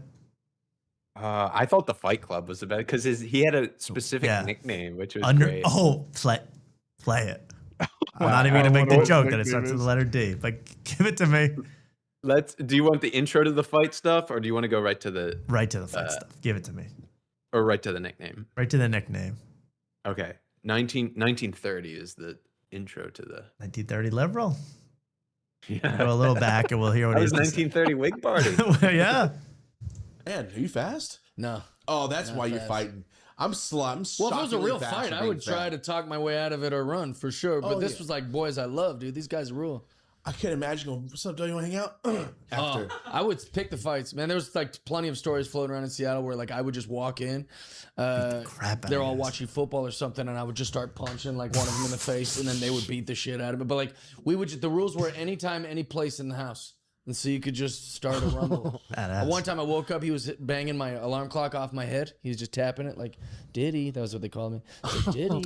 Diddy. Diddy? Yeah. Whoa. That sounds sus as Diddy? There's some things you shouldn't reveal. And one was that my nickname was Diddy. He was a 2007 Diddy. He wasn't a 2001 Diddy, right? Yeah, right. Yeah, he was still rolling with Biggie. Death Row Back when he was Records. Diddy. Diddy. That's crazy, dude. Anything but Diddy, man. Oh my God, that's very, very funny. Yeah, they called me Epstein. I just beat the crap out of people. They called me J.E. Larry Nasser. Thank God, yeah. Oh my God. I want to hear the cigar story though. Yeah, I want to hear it all now, Mark. Yeah, sure. I love JD. We love Jeff the High. I mean, there's no escape. I mean, look at that joy. His nickname did start with D. I thought it was gonna be, related to what they drove in his car, but it was Diddy. More punishing. Okay. You gotta do that, Mark. Next time you see him, you gotta go out in the parking lot and draw Diddy on his windshield. Diddy die. Diddy. And be like ready out there with like boxing gloves. All right, Mark. Where to next? Send us someplace nice. The cigar store is at 5730. 57th, and I need that dating gossip, man. Don't worry. Yeah, I need it all now. He got me with that Diddy talk. I love it. Yeah, you can't. Once you get into Jeff Dye, oh yeah, he smokes during this. It's awesome. Big smile on his face. I love it. He's a king. Decisions with this thing in my. That's another reason I think I like it too. Yeah. Like if you had a green jacket, being honest, like, this motherfucker's gonna. If I'm being honest, it does. Well, I was at the mothership and these young comics came up to me. I won't name them. I love these boys, but they're at the time I didn't know them very good. They were just these young kind of guys, and they came up and like, "What's with the cigar thing?" And I was like, "Huh?" They go, "You smoked like 4 cigars on Kill Tony. You're in here smoking a cigar. What's the deal?" And I like in a moment of honesty or like vulnerability, I was like, "If I'm honest, I just think it looks pretty fucking cool." And then they were like, "It does look pretty cool." Bad ass. Man. Yes. Yeah. Still cool after all these years. Big ass cigar. That's I could see, John Wayne, of course, all my heroes smoke cigars, but Winston Churchill. But I never saw any of those guys constantly spit into a cup. Well, what's up to with be that? Fair, none of those cowboys were ever like, they were always out in the wild, so they could just spit on the ground.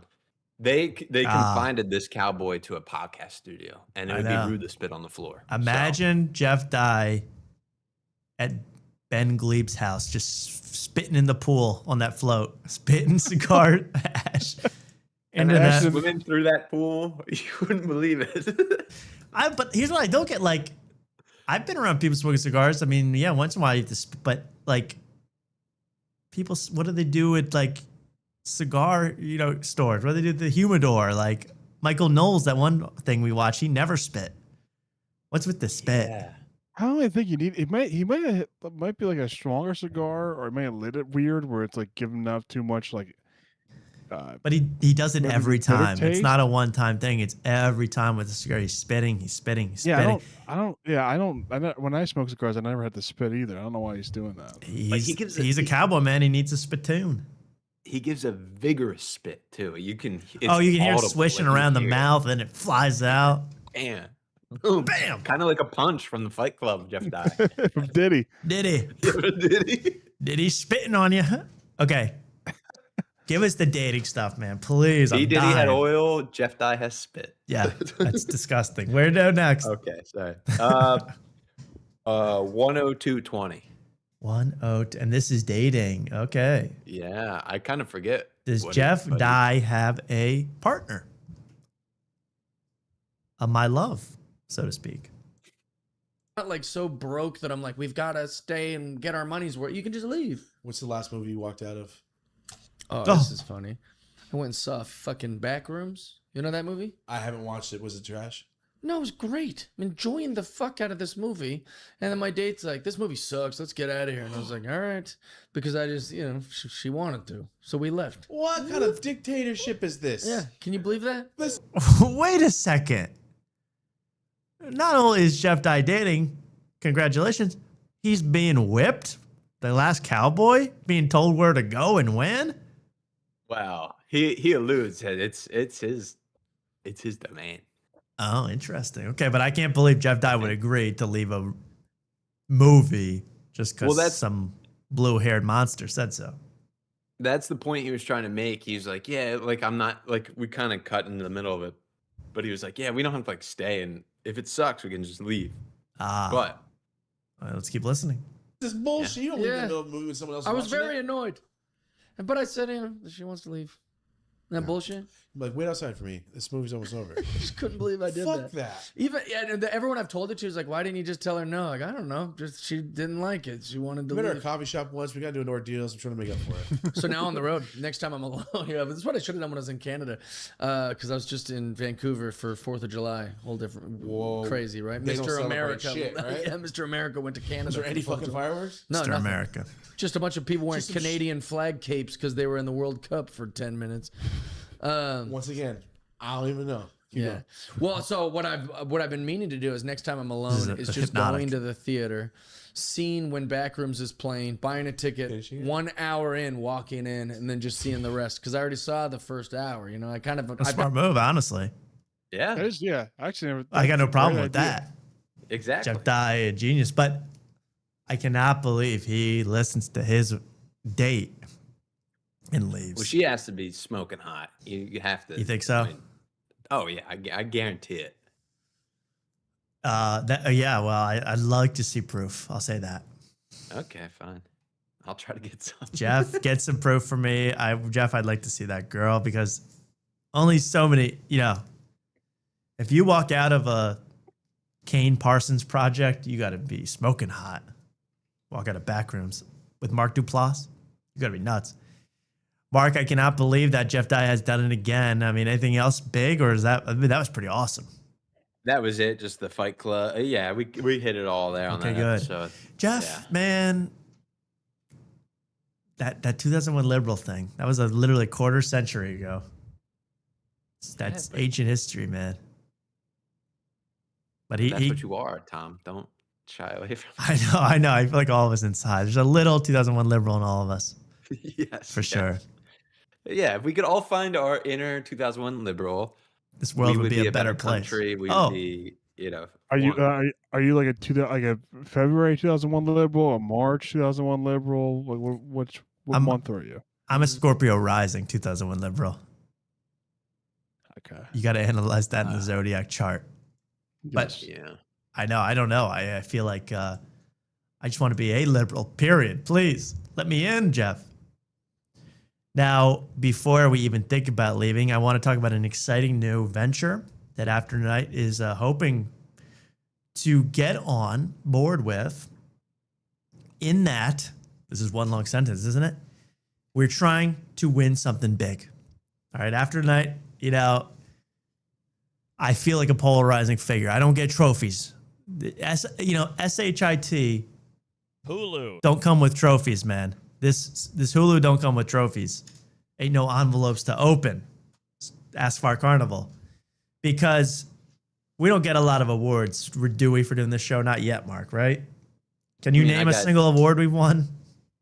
Oh, I got a well, Big Stinky got an award, the 2025 After Tonight Newcomer of the Year. But that's true. You did. Yeah, that's true. That was well earned. But besides that, the show has, there's not a lot to put on our mantle. Let's be honest. Okay. A lot of great memories, a lot of great stuff, but not a lot of official industry acknowledgement.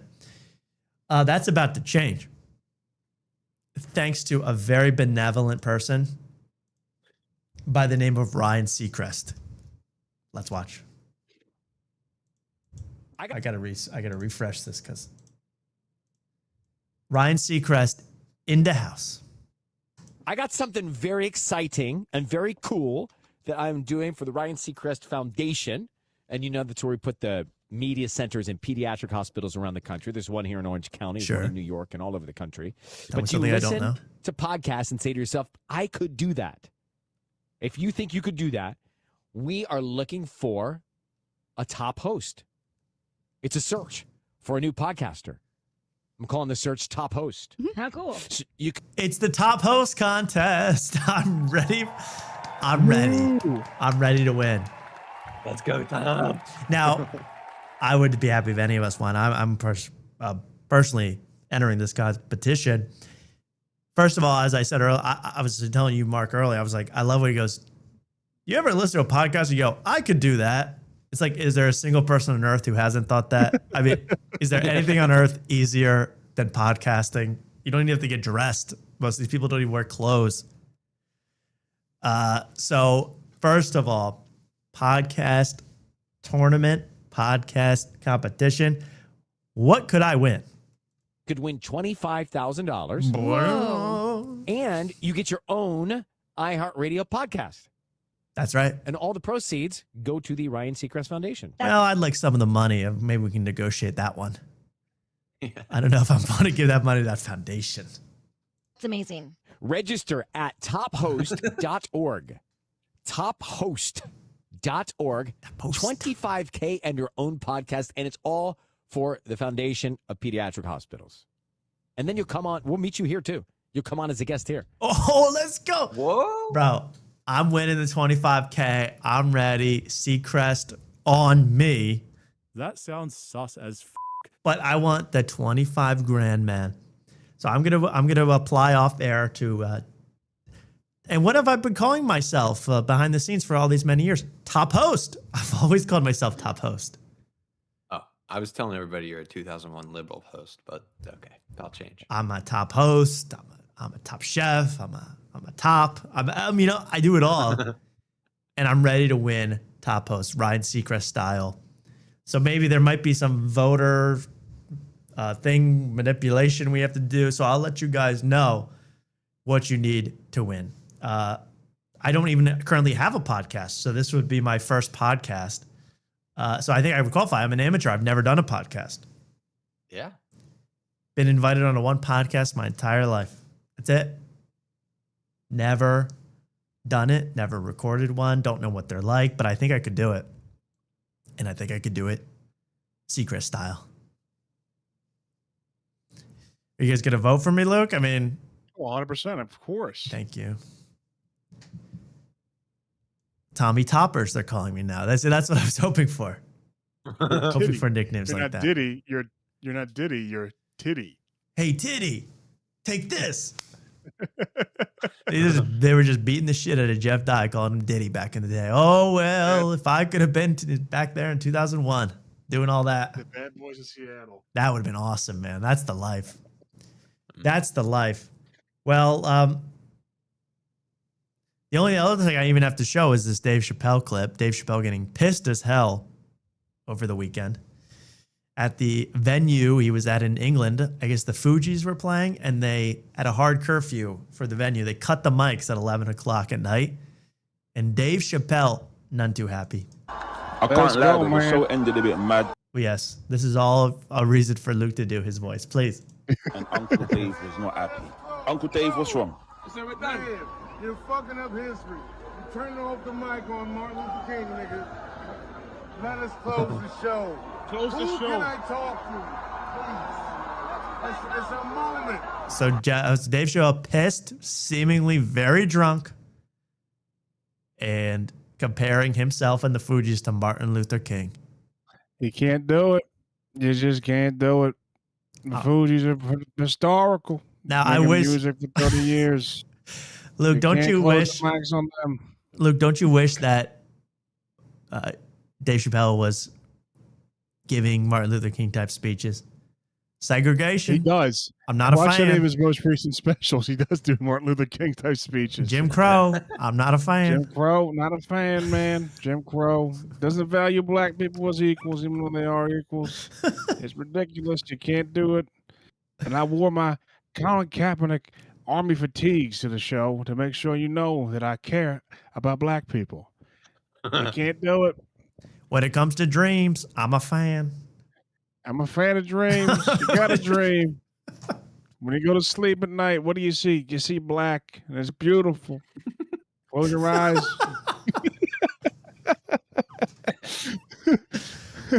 Man, when I black out, that's all the color I want to see, man. I'm The a fan. drinks I drink, brandy, and Hennessy, brown, dark brown liquors.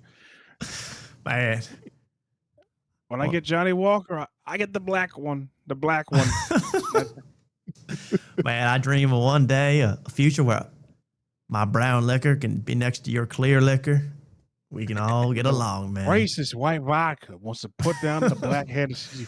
You Man, can't do don't it. shut me up, man. Racist. Don't. But this show, they start like 2 hours late, right? Always.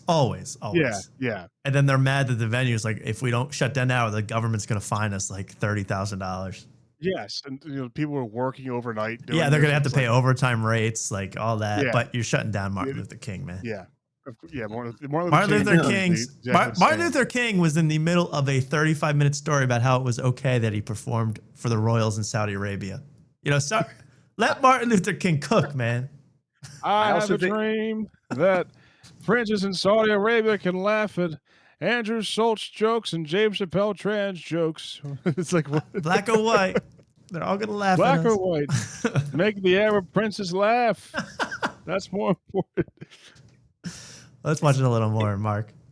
It's also hilarious. He's referencing MLK in England, where they have no idea who. Yeah, MLK he's is on the or mic don't on really care. MLK. He gets pissed though. I'll never forget this. Man, y'all fucked up. Sounds loaded. Tell them whoever's in charge. Man, let us go. I let them go. Let us go. Let them go. Let them go. Who can I talk to? Damn, Dave's pissed. He's hammered. He seems so hammered, man. Who can I talk to? You're getting kicked out of the casino. You start talking like that. Yeah. Like the head guy of the stadium. They're not here. It's 12 o'clock in the morning. They're not here. Who can I talk to, man? Can I talk to President Lyndon Johnson about this, man? Who can I talk to? Where's Boris? I need to talk to Boris with the yellow hair. Man, where is Malcolm X when you need him, man? Let me talk to him. Let me talk to him. Hey, man. When it comes to white kids and black kids holding hands, I'm a fan. I'm a fan. I'm a fan. Well, that seals the book on Dave Chappelle in the next MLK. Awesome. Well, what a fun show that was. I had a lot of fun tonight. I hope you did too. Before we go, I'll let Luke out of here. Luke, as always, I tell everybody, subscribe to Limeade. That's LIMEAIDE on YouTube. Luke's putting out quality content. Yes. Thank you I saw you put my channel in the description. I really appreciate that. Thank you so much. Absolutely. Yeah. Everyone can check it in the description. Follow there. Tom's a fan. Tom's a fan of Limeade. The audio is not too good, but the content is there. He's going to try his hardest to get that fixed. Sometimes the audio peaks too much, but he's working on it. OBS is hard for a black man. It's tough. Levels, man. I'm not Martin Luther King. Martin Luther King. Martin Wow. Luther King. I'm a fan. Junior. Thank you, Luke. We'll see Thanks, ya. Tom. Thanks, Mark. Take care. See you, Luke. Mark, any final words for the people at home? I mean, people are dying to know about your personal life, but I won't force it on you. Yeah, I mean, we eventually have to talk about podcast cringe has been pissing me off. Oh, that's right. Yeah, he's been a lot Yeah. recently. Yeah, well, I'm sure there's going to be another video. I don't think within the he's week done that yet. Yeah, but I just want to say R.I.P. Lil Shiesty, R.I.P. Get shmoney. Funny Shmoney. Money. Good night. Smoney. Good night, everyone. Shmoney. No H, but there should be. Thanks everybody for watching this show. If you're enjoying it, like this program, subscribe. You know all the rules, but you should have done it by now, for God's sake. No, but thanks so much for watching. The chat looked excellent tonight. I mean, some of the best comments I've seen on the net come out of this show's chat. That's without a doubt. So please make yourselves at home in the post chat, but we're out of here. I'm trying to find anything here. Oh, this is a good one for you. All right. Thanks, everybody, for watching. My name's Tommy. I'll see you later on After Night. There we go. See ya. Stand up for your boy Kyrie. Bye, everybody. I go by the name of Kanye to the Rock is in the building.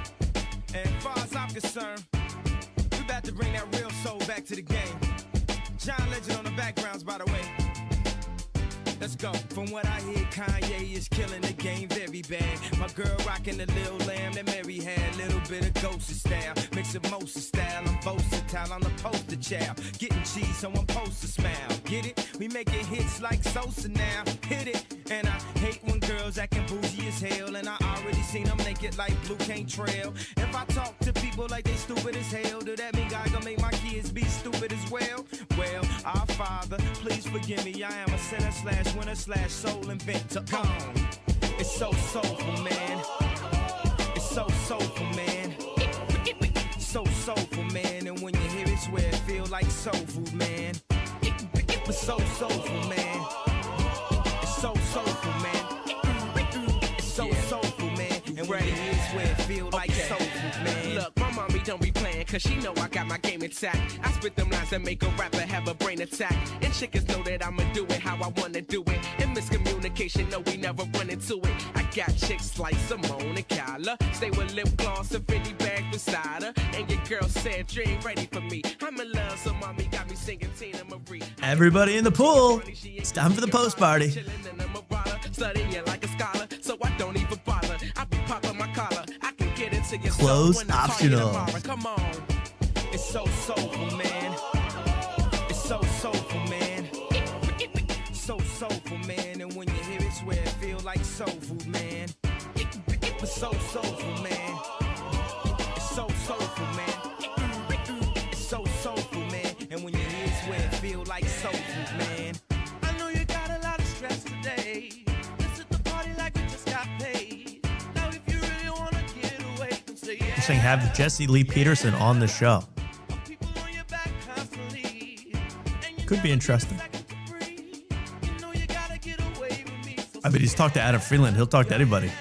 About the trade and ball and trying to trade it all. I'd rather catch up on my paper and evade them all. You saw losers pick the wrong, gotta take the fall. I probably trade the fall for what they making it for. Went from a never quite was to an overnight buzz. Cause the way I flip a metaphor, nobody quite does. By the time I leave the club, I'm weighing the pros and cons. Cause he must have been a pro the way she approach the cons. And Carmen is the army, money boss on me. So JB hopping out while I'm trying to do my laundry. But I ain't even sorry for the way I get my dough. Cause Jay, Kyrie, and Cons got that food for your soul. Go. It's so soulful, man. It's so soulful, man. So soulful, man. And when you hear it, swear it feel like soul food, man. It's so soulful, man. It's so soulful, man. It's so soulful, man. And when you hear it, swear it feel like soul